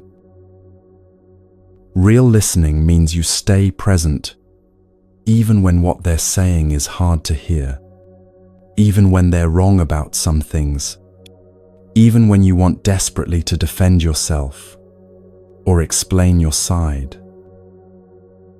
You just listen. There was a couple at our practice center who hadn't really talked in years. They lived together, raised children together, functioned as a team, but they'd stopped truly communicating. We taught them a practice. Every evening, sit together for 15 minutes. One person speaks while the other listens, truly listens, with no interruption, no response, no fixing. The speaker was instructed to talk about their suffering, not blaming the other person, just sharing honestly what hurt. The listener was instructed to practice conscious breathing, in and out, staying present, keeping the heart open, listening only to understand, not to defend, not to argue, not to prepare a response. The first night was a disaster. The wife started speaking, and within 30 seconds was accusing the husband of things he'd done years ago. The husband tried to listen but couldn't stay present. He was too busy building his defense. But they kept practicing, and slowly, something shifted. As the wife felt genuinely heard for the first time in years, her accusations softened into vulnerability. As the husband practiced staying present without defending, he started to actually understand what she'd been trying to tell him all along. She wasn't trying to attack him. She was trying to reach him. She'd just never learned how to do it without weapons, because she'd never felt safe enough to put them down. And he wasn't refusing to hear her because he didn't care. He was defending himself because he felt constantly under attack and didn't know how else to survive. When they both learned to listen deeply, when they finally heard each other underneath the defenses and accusations, they rediscovered why they'd fallen in love in the first place. This is the power of deep listening. It's not passive. It's one of the most active, demanding practices you can do. You have to breathe consciously to stay present. You have to keep your heart open when everything in you wants to close down. You have to resist the urge to interrupt, explain, defend, or fix. You just listen, with patience, with compassion, with the genuine intention to understand this person you love, instead of being right about them. The Buddha said that sometimes the other person will say things based on wrong perceptions. They'll be incorrect about some facts. They'll misunderstand your intentions. They'll attribute motivations to you that aren't accurate. Let it go. Right now, your job is just to listen, to understand their suffering, their perspective, their experience, even if it's not objectively accurate. Later, not now, but later, you can gently offer information that might help correct their perception, but not in the moment when they're trying to share their pain. In that moment, you just hold space. You create a container safe enough for them to be fully honest. You give them the gift of being truly heard, maybe for the first time in their life. And here's what happens when you do this consistently. Your partner feels less alone. Their suffering begins to transform, just from being witnessed. The defensive walls start coming down because they're no longer necessary. And you discover something unexpected. When you truly understand someone's suffering, you naturally want to help them suffer less. Compassion isn't something you have to force. It arises naturally from understanding. So practice this today, not when there's a crisis or a fight, but right now. Ask your partner, is there anything you're carrying that you'd like to share with me? And then just listen for 10 minutes. No fixing, no defending, no advice unless they specifically ask for it. Just your full presence, your open heart, your genuine desire to understand. That's the gift. That's what changes everything. Here's something that will save you immeasurable suffering. Most of the time, when you're angry or hurt or convinced your partner did something to harm you deliberately, you're wrong about at least part of it. Not because you're stupid or delusional, but because we're all subject to wrong perceptions, all the time, about everything. The Buddha taught this with a simple example. You stand with friends watching the sunset. You're absolutely certain you're seeing the sun set below the horizon. But a scientist might tell you that the sun you're seeing already set 8 minutes ago. What you're seeing is just the image of the sun from 8 minutes in the past. We're subject to thousands of wrong perceptions like this every single day. Your partner doesn't call when they said they would. You think, they don't care about me. But maybe their phone died. Maybe they got caught in an emergency at work. Maybe they completely lost track of time. Not because you're unimportant, but because they're human and imperfect. Your partner seems distant and cold. You think, they're pulling away from me. They're having an affair. They don't love me anymore. But maybe they're depressed. Maybe they're worried about something they haven't told you yet. Maybe they're dealing with pain that has nothing to do with you. Your partner criticizes something you did. You think, they're attacking me. They think I'm inadequate. They're never satisfied with anything I do. But maybe they're projecting their own insecurity. Maybe they learned this communication pattern from parents who never praised them. Maybe they're trying to help in the only way they know how, even if it lands badly. Wrong perceptions cause most of the suffering in relationships. So the Buddha gave us a practice. Whenever you have a strong perception about what someone did or why they did it, ask yourself this question: Are you sure? Just that. 3 words. Are you sure? Not to make you doubt everything or become paralyzed with uncertainty, but to create a small pause between perception and reaction. A moment where you can consider, is there another explanation I'm not seeing? A woman told me she spent 3 days convinced her husband was having an affair. He was coming home late, being secretive with his phone, avoiding eye contact. All the classic signs. She was ready to confront him, already planning what she'd say, how she'd leave, how she'd never trust anyone again. But she'd been practicing this question, are you sure? So before confronting him, she asked. Turns out he was planning a surprise party for her 40th birthday. He'd been secretive because he didn't want to ruin the surprise.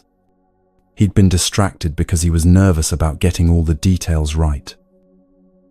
If she'd confronted him based on her wrong perception, she would have destroyed something beautiful with her certainty about something that wasn't even true. This doesn't mean you ignore real red flags or excuse genuine harmful behavior. It means you hold your perceptions lightly enough to ask, am I seeing this clearly, or am I seeing it through the lens of my own fear, past experiences, insecurities? The practice is simple but not easy. When you feel that surge of certainty, I know exactly what they meant.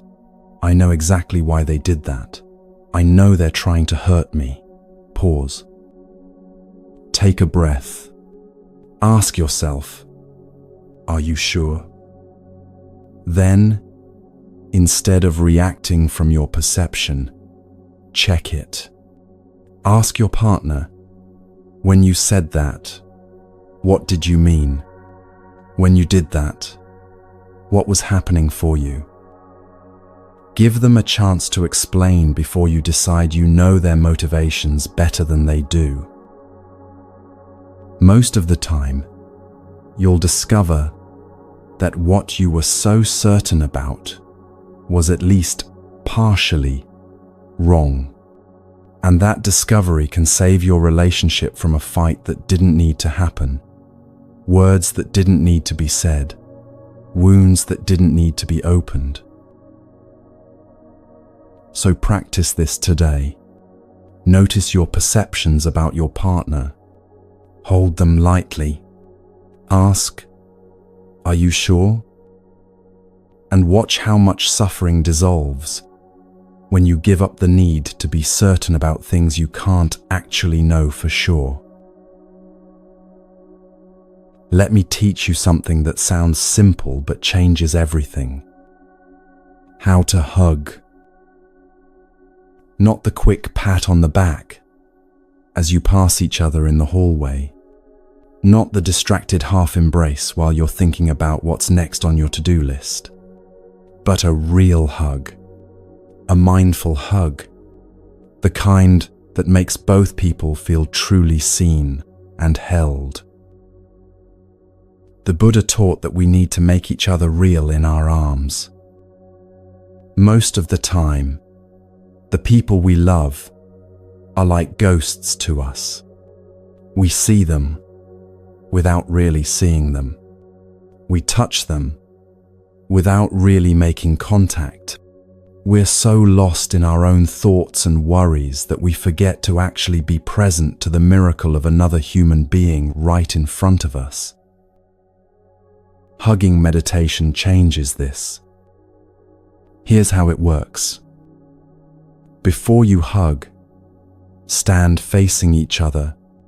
Take a moment to follow your breathing and establish your true presence.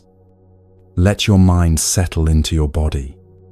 Let your attention come fully into this moment, this person, this connection.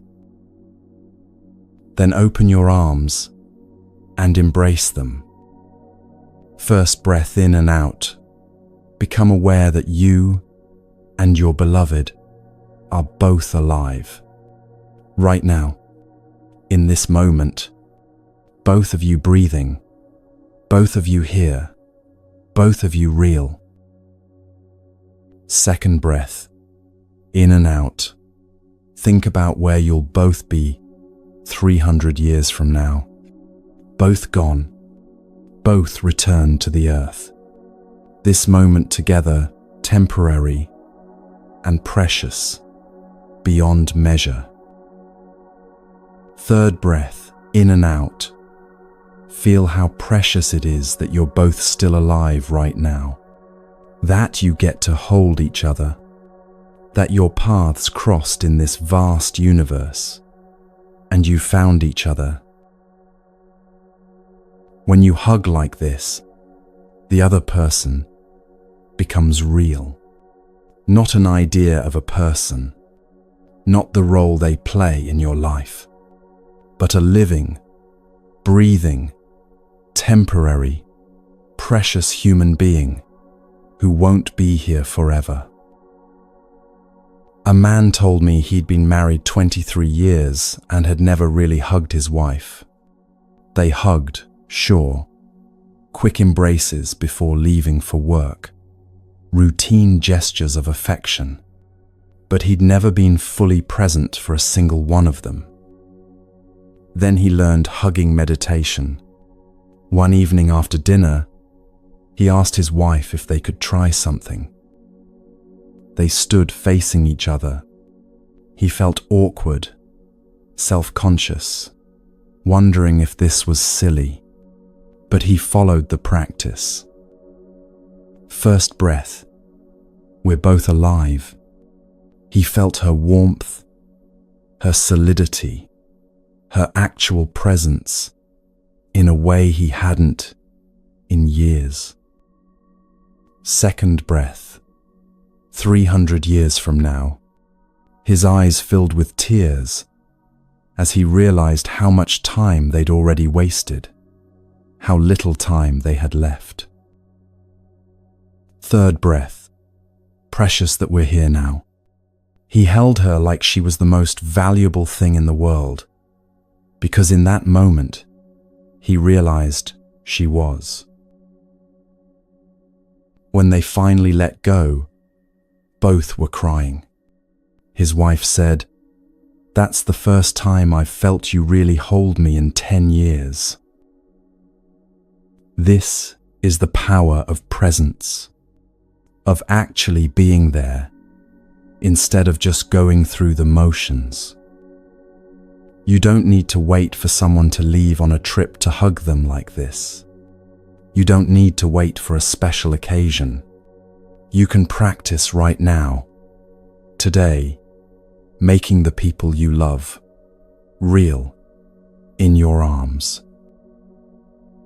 The Buddha said to invest 100% of yourself in everything you do. When you drink water, be completely present to drinking water. When you hug someone, be completely present to hugging them. This is how you stop sleepwalking through your relationships. This is how you wake up to the preciousness of ordinary moments. This is how you practice love as something alive and real, instead of a concept you think about while doing something else.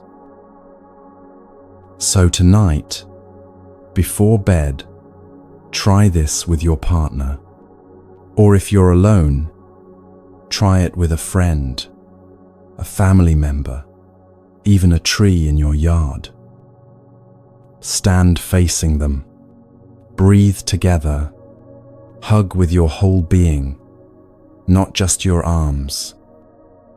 3 breaths, fully present, making them real, letting yourself be made real in return. And notice how something so simple, something you've done thousands of times without thinking, becomes profound when you bring your full presence to it. This is the lost art of connection, not something complicated or requiring years of training. Just the willingness to be here, now, fully present to the person in front of you. To speak honestly instead of defensively. To listen deeply instead of waiting for your turn. To question your perceptions instead of being certain you're right. To hold each other like you mean it. These simple practices, done consistently, will transform every relationship in your life. Not someday, not after you become a better person or find the perfect partner. Right now, with the people already in your life, with the love that's already here, waiting to be awakened through your presence.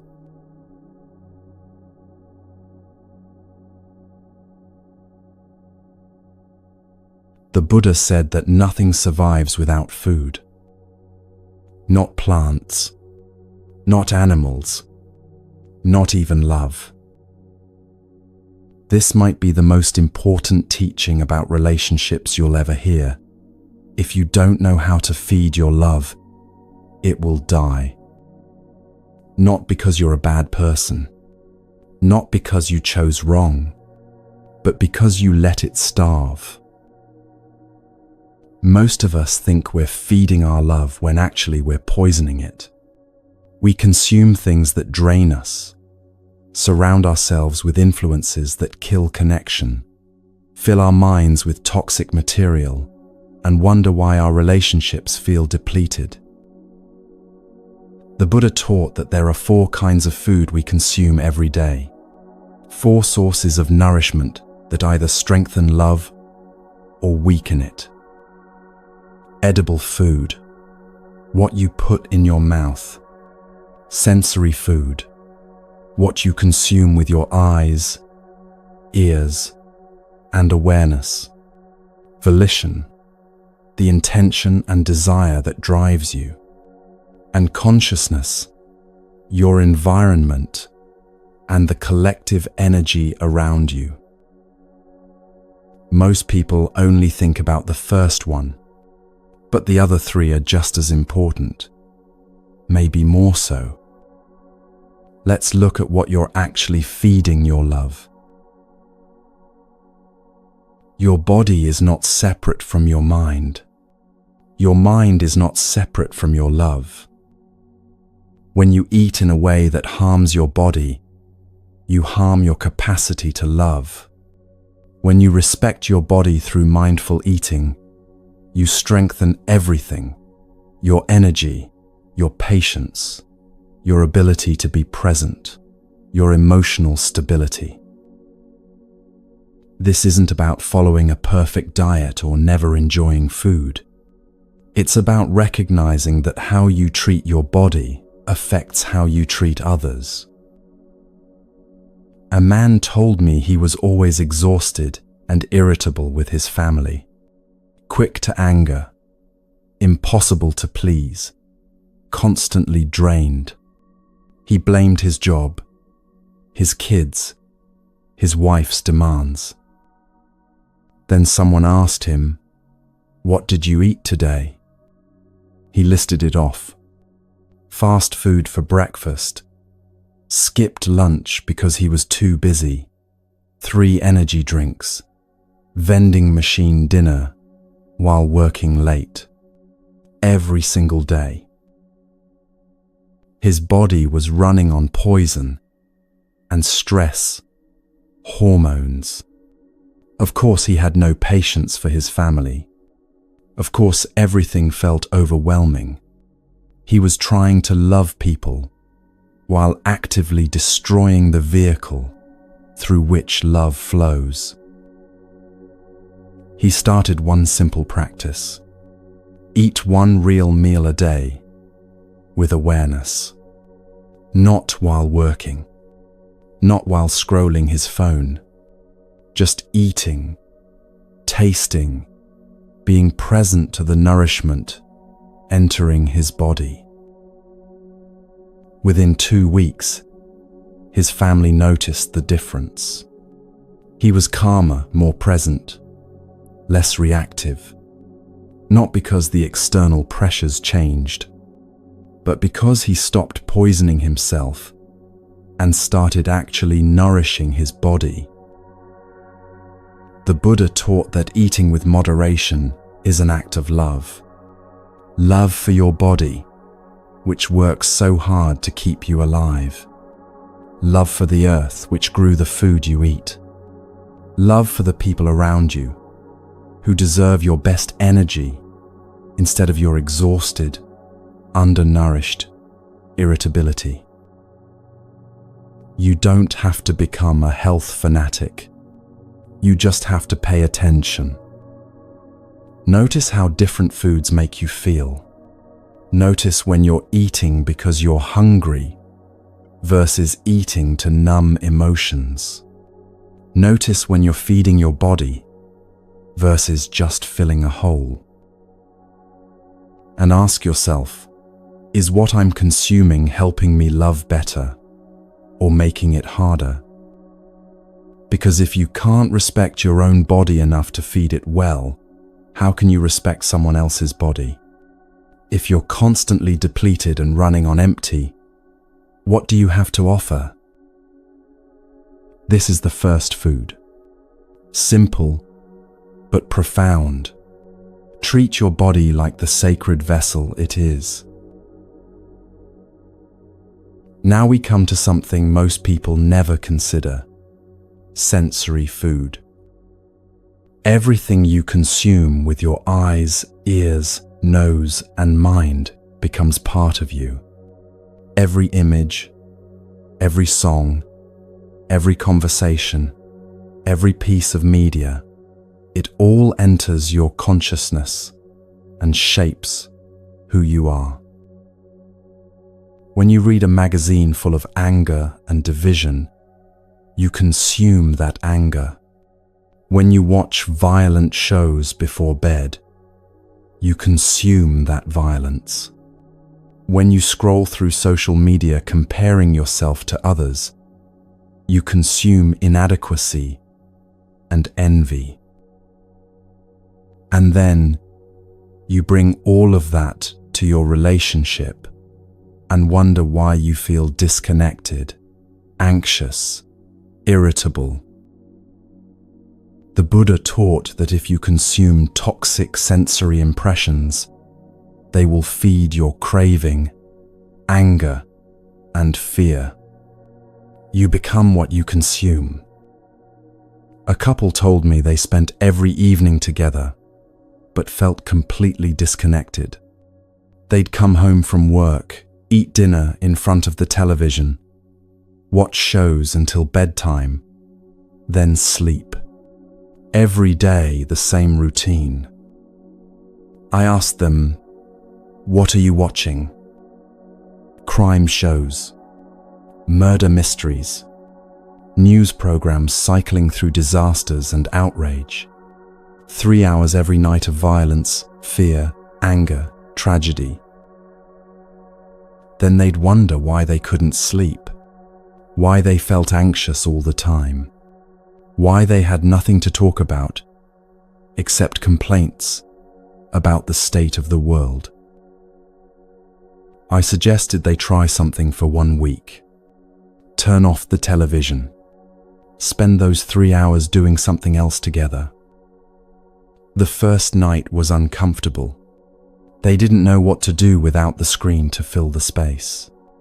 But they sat outside and watched the sunset. They talked about things they hadn't discussed in years.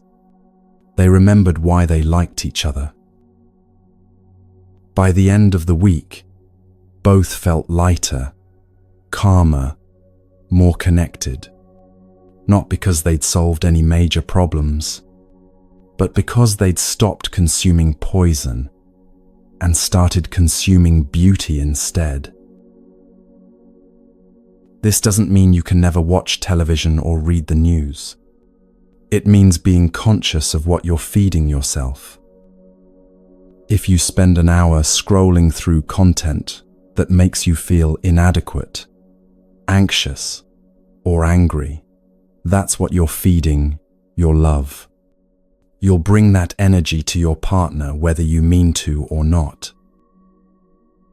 But if you set aside time each day to consume something beautiful, walking in nature, listening to music that moves you, reading something that inspires you, having a real conversation with someone you care about, that's what you'll have to offer. The practice is simple. Before consuming anything, ask yourself, will this nourish me or deplete me? Will this make me more capable of love or less? Then choose consciously instead of just defaulting to whatever's easiest or most distracting. Your attention is precious. Your consciousness is sacred.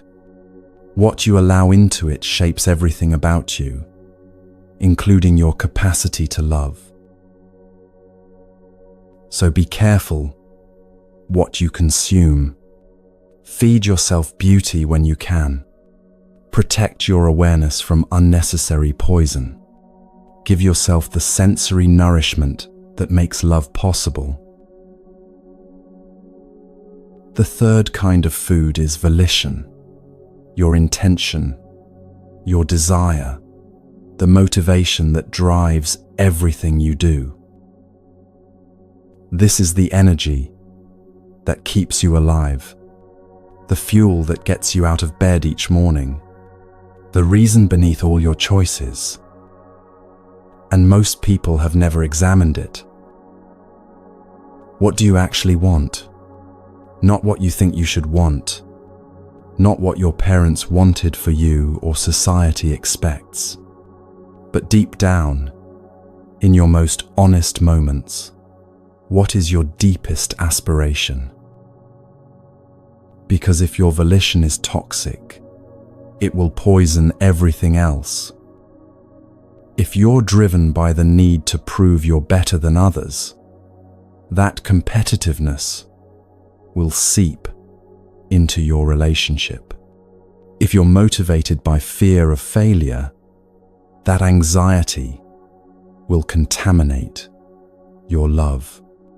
If you want success at any cost, you'll sacrifice connection for achievement and wonder why you feel empty. The Buddha taught that you can practice developing a strong, positive volition. You can consciously choose what drives you. A woman told me she'd spent 20 years climbing the corporate ladder, sacrificing everything for the next promotion. Her marriage suffered. Her children barely knew her. Her health deteriorated. And when she finally reached the position she'd been working toward her whole life, she felt nothing. Empty, successful and alone. She asked me, what was it all for? I asked her, what was driving you? What was the volition beneath all those years of sacrifice?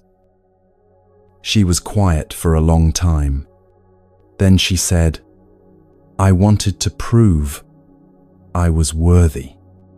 To show my father I wasn't the disappointment he thought I was. To demonstrate to everyone who doubted me that they were wrong. That's what had been feeding her for 2 decades. Not love, not compassion, not genuine aspiration to help others or make the world better. Just the toxic need to prove her worth by achieving more than everyone else. And it had worked, in a way. She'd achieved everything she set out to achieve. But the volition itself was poisonous, so the success tasted like ashes. She started practicing a different kind of volition. Every morning, before the demands of the day crashed in, she would sit quietly and connect with a deeper intention. I vow to develop understanding and compassion in myself so I can bring more peace to the world. I vow to see the suffering in others and help relieve it when I can. I vow to create joy and connection instead of just accumulating achievements. At first, it felt fake, like she was pretending to care about things that weren't really important to her. But she kept practicing, and slowly, her life began to shift. She started making different choices, turning down projects that required sacrificing her family, prioritizing connection over achievement, measuring success not by promotions, but by whether she was becoming more loving, more present, more helpful.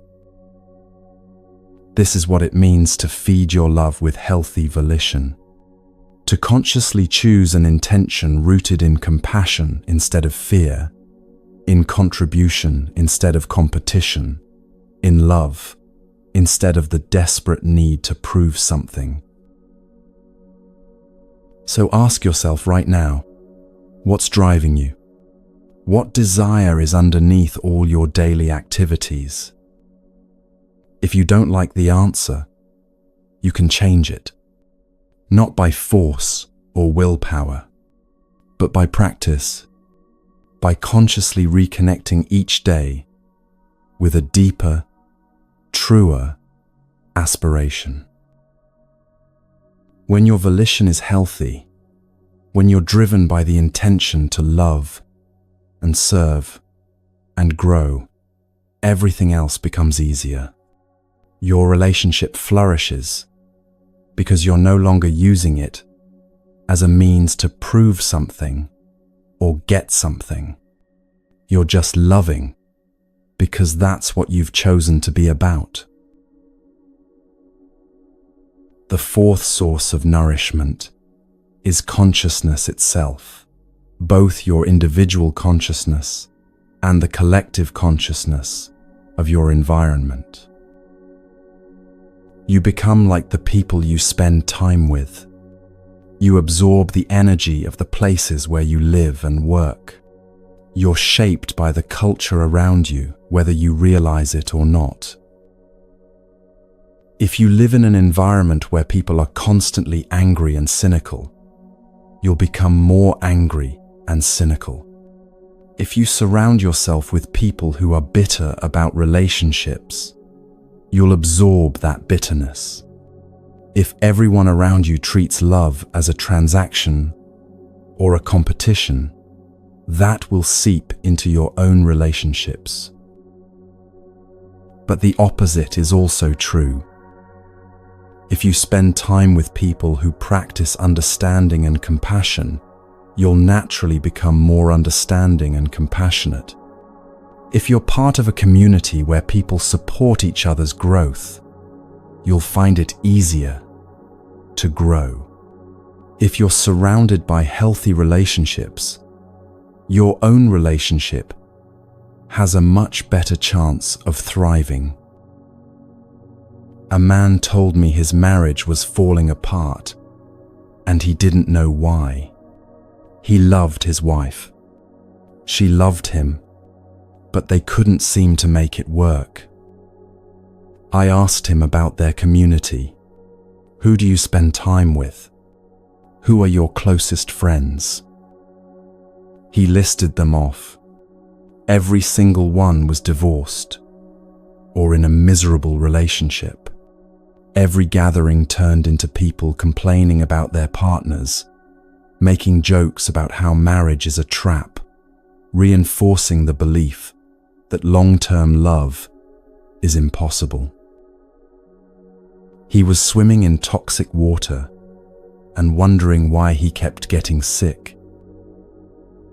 The Buddha taught that we need Sangha, community, a group of people who share the same aspiration who support each other's practice, who remind us what's possible when we forget. This doesn't mean you abandon your friends who are struggling, but it means being conscious about whose energy you're absorbing and what kind of community you're building. The couple at our practice center who saved their marriage through deep listening practice didn't do it alone. They were surrounded by other couples who were also practicing, who could remind them what they were working toward when things got hard. They had a community that believed love was possible, that treated relationships as spiritual practice, that celebrated growth instead of cynically tearing each other down. That collective consciousness held them when their individual consciousness wanted to give up. So look at your environment. Look at who you spend time with. Look at what beliefs about love are floating in the air around you. Are you surrounded by people who believe relationships are hard work that's worth doing? Or people who think all relationships eventually fail? Are you part of a community that supports healthy love? Or are you isolated, trying to figure everything out alone? You can't control everything about your environment, but you can make choices. You can seek out people who are practicing what you want to learn. You can spend less time with influences that poison your view of love, and more time with influences that nourish it. A strong community is like a web that holds your relationship when individual strands start to fray. Without that web, even small winds can blow you apart. With that support, you can weather much stronger storms. This is the fourth food. Choose your environment consciously. Surround yourself with people who believe in what you're building. Let the collective consciousness support and nourish you instead of dragging you down. These are the four foods that nourish love or starve it. What you eat, what you consume with your senses, the intention that drives you, the environment and community around you. Most people never think about these things. They wonder why their relationships feel depleted, while unconsciously poisoning them every single day. But you can make different choices starting now. Feed your body with respect. Feed your mind with beauty. Feed your purpose with compassion. Feed your spirit with healthy community. When all four sources of nourishment are healthy, love doesn't just survive, it flourishes. It grows deeper over years instead of fading. It becomes stronger under pressure instead of breaking. It sustains both people instead of depleting them. This is how you feed love every single day, not through grand gestures or perfect behavior, but through countless small choices about what you allow to nourish or poison you. So pay attention. Notice what you're consuming. Choose consciously instead of automatically. Feed your love like the living thing it is.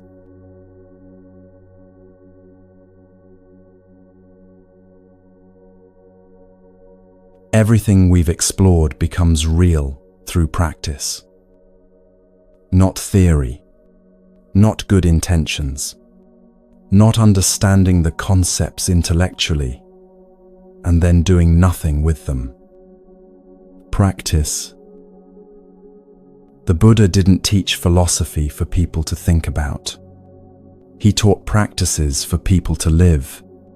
Tools you can use today, in the middle of your actual messy, complicated life, to transform suffering into peace and loneliness into connection.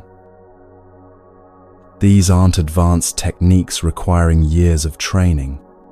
They're simple, accessible practices that work if you actually do them. So here are the tools that will change your life. Not someday. Starting now. A mantra is a sacred phrase that can transform a situation. It doesn't have to be in Sanskrit or Tibetan. It can be in your own language, spoken from your heart. The Buddha taught 6 mantras for relationships. 6 phrases that, when spoken with genuine presence, can heal wounds, prevent fights, and restore connection. First mantra, I am here for you. These 4 words might seem simple, but they contain everything. When you say this to someone you love, you're making yourself truly present. Not just physically in the room, but actually here, mind and body, together, attention, fully given.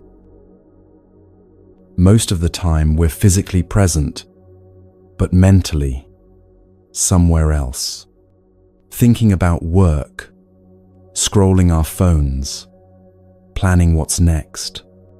Our loved ones can feel this absence, even when we're standing right next to them.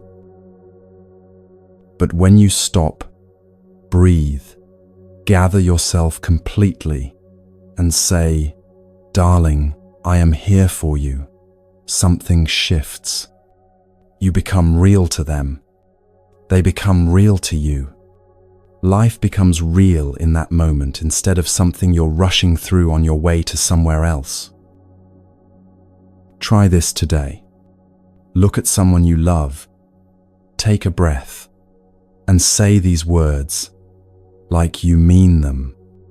Watch what happens. Second mantra, I know you are there, and I am happy. This is recognition, acknowledgement, the practice of seeing and appreciating what's actually in front of you, instead of always looking for something better, something different, something more. You can practice this with the full moon, with the morning star, with magnolia flowers in bloom. And you can practice it with the people you love.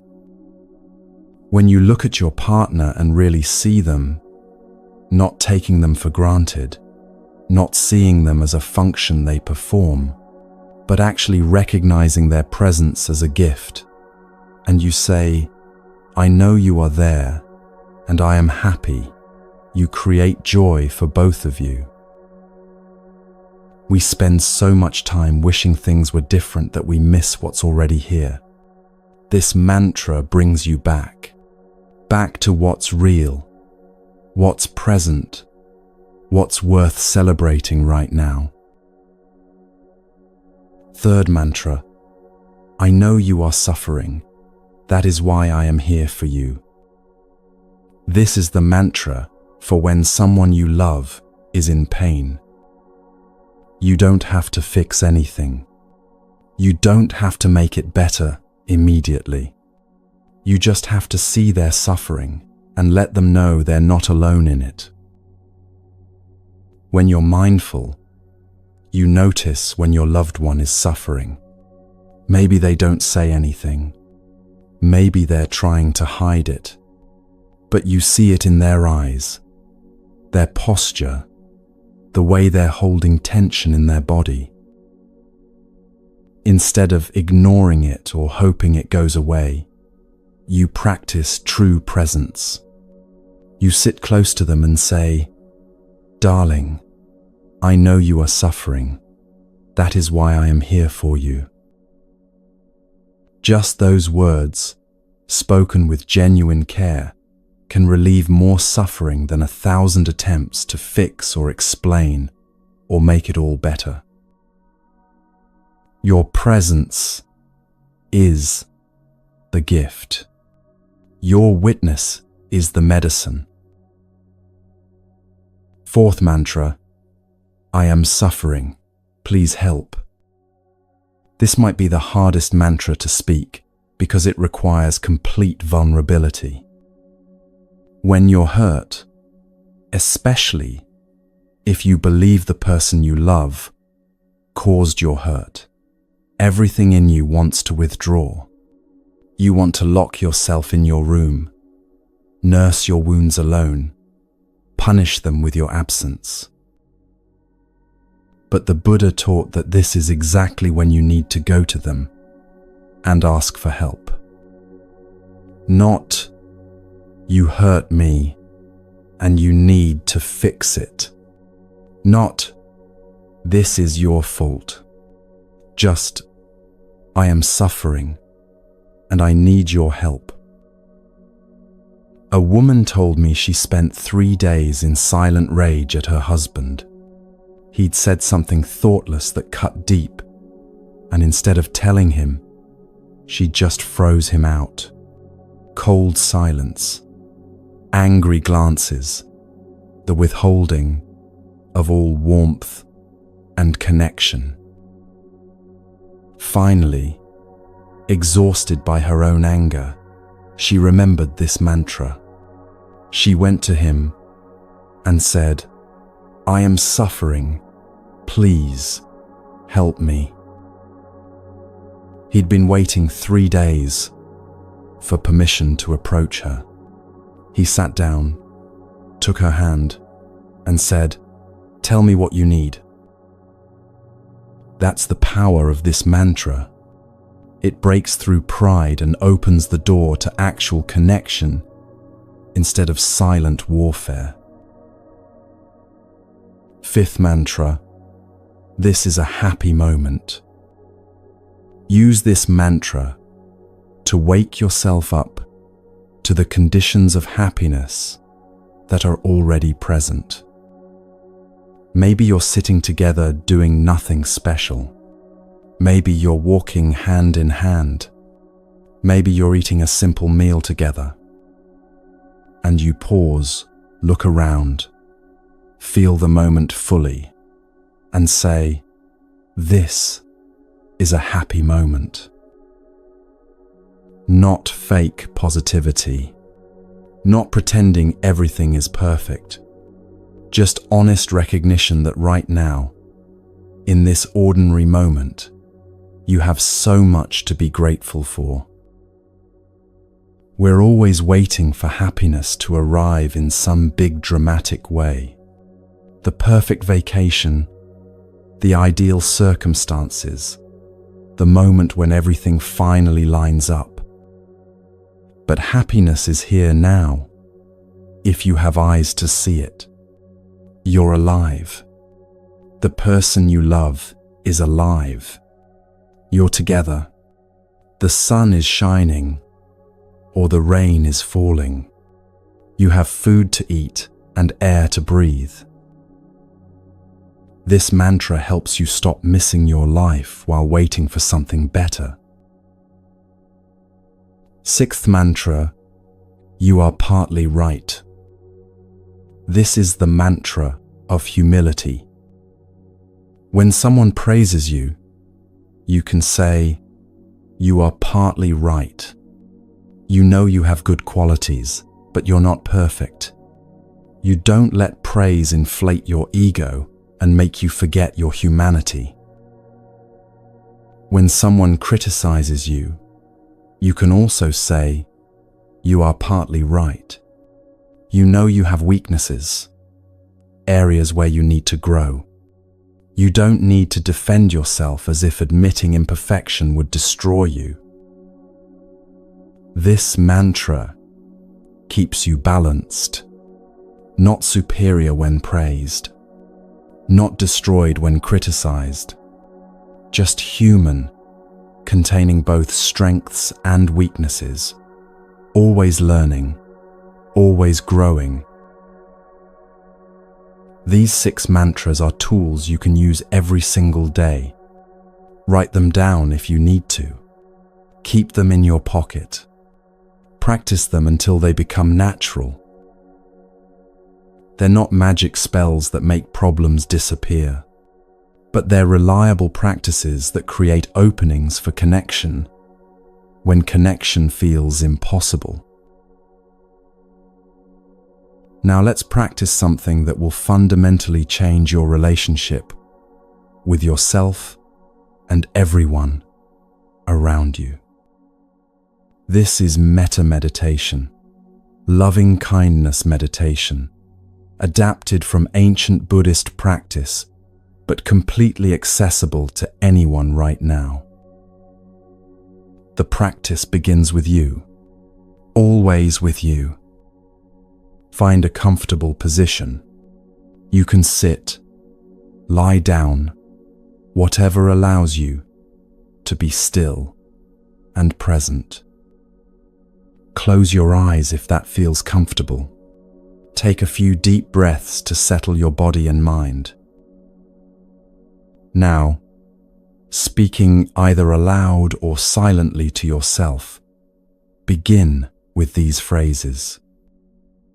May I be peaceful, happy, and light in body and spirit. Let that settle. Don't rush.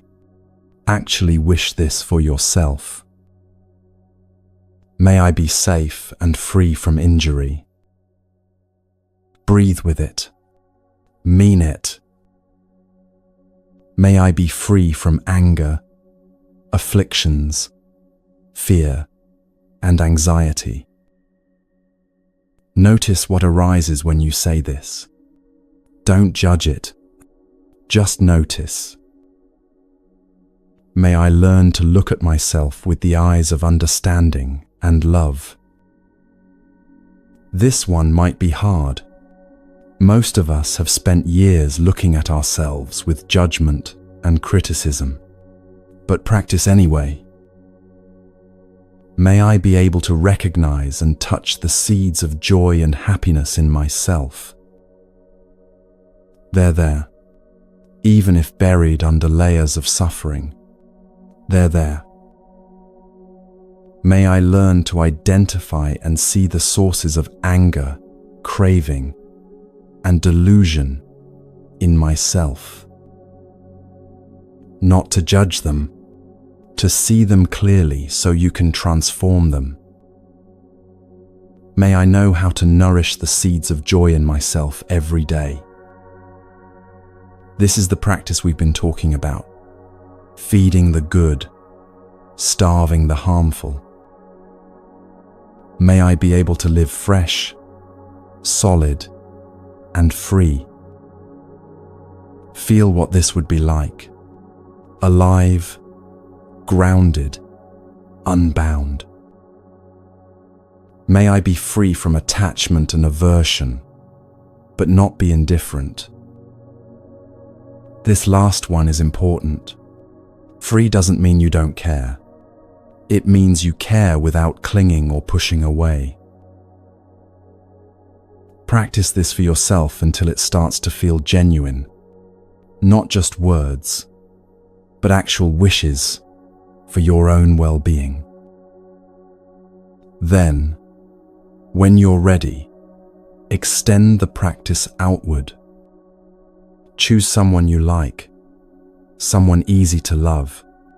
Picture them clearly and repeat the phrases, substituting you for I. May you be peaceful, happy, and light in body and spirit. Then choose someone neutral, someone you see regularly but don't have strong feelings about. The person at the coffee shop, the mail carrier. Practice wishing them well-being. Then choose someone you love deeply. Your partner, your child, your closest friend. Really feel these wishes for them. And finally, this is the advanced practice. Choose someone who's difficult for you. Someone who's hurt you or who you find challenging. Can you wish them peace? Can you hope they find freedom from suffering? You don't have to like them. You don't have to excuse their harmful behavior. But can you recognize that they, too, are suffering, and that their freedom from suffering would benefit everyone? This practice transforms your heart gradually, naturally, not through force, but through the simple act of wishing well-being for yourself and others, over and over, until it becomes who you are. Here's a simple relationship health check. 20 questions to ask yourself occasionally, not to judge your relationship, but to bring awareness to what's actually happening. You don't need to answer them all right now. Just let them sit in your awareness. Are you in love? Are you still in love?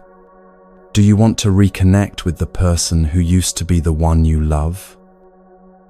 Do you think this person is happy? Do you have time for each other? Have you been able to preserve your true presence? Are you capable of offering freshness every day? Do you know how to handle suffering in yourself? Can you help handle suffering in the other person? Do you understand the roots of your own suffering? Can you understand suffering in the other person? Do you have capacity to help them suffer less? Have you learned to calm down painful feelings and emotions? Do you have time to listen to yourself and your deepest desire? Do you have time to listen to your partner and help them suffer less? Are you capable of creating joy for yourself? Can you help your partner create joy? Do you feel you have a clear spiritual path? Do you have peace and contentment within yourself? Do you know how to nourish your love every day? These aren't yes or no questions with right or wrong answers. They're invitations to look deeply, to be honest, to notice where you're strong and where you need to grow. Come back to these questions every few months. Watch how your answers change as you practice. Finally, some simple rituals to weave these practices into your daily life. Morning intention. Before the day's demands crash in, take 2 minutes to set your intention. What kind of person do you want to be today? How do you want to show up in your relationships? Evening flower watering. Before bed, tell your partner one thing you appreciate about them. Just one genuine thing. Water the flowers instead of focusing on weeds. Weekly deep listening.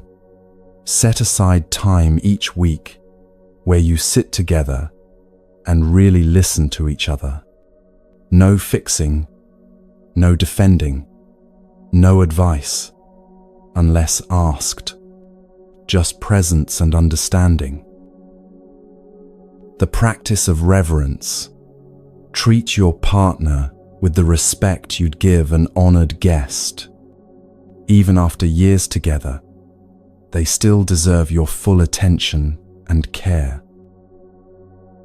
These rituals might seem small, but they're what keep love alive over decades.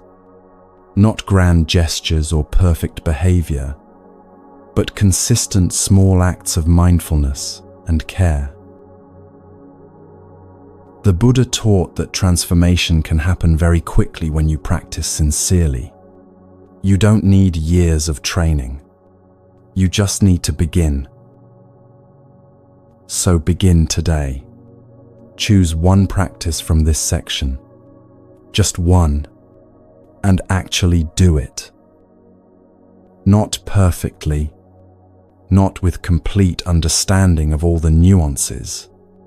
Just do it with sincerity and see what happens. These practices work, not because they're magic, but because they align you with how love actually functions, through presence, understanding, compassion, and genuine care. When you practice consistently, you stop being someone who thinks about love and become someone who lives it. And that changes everything.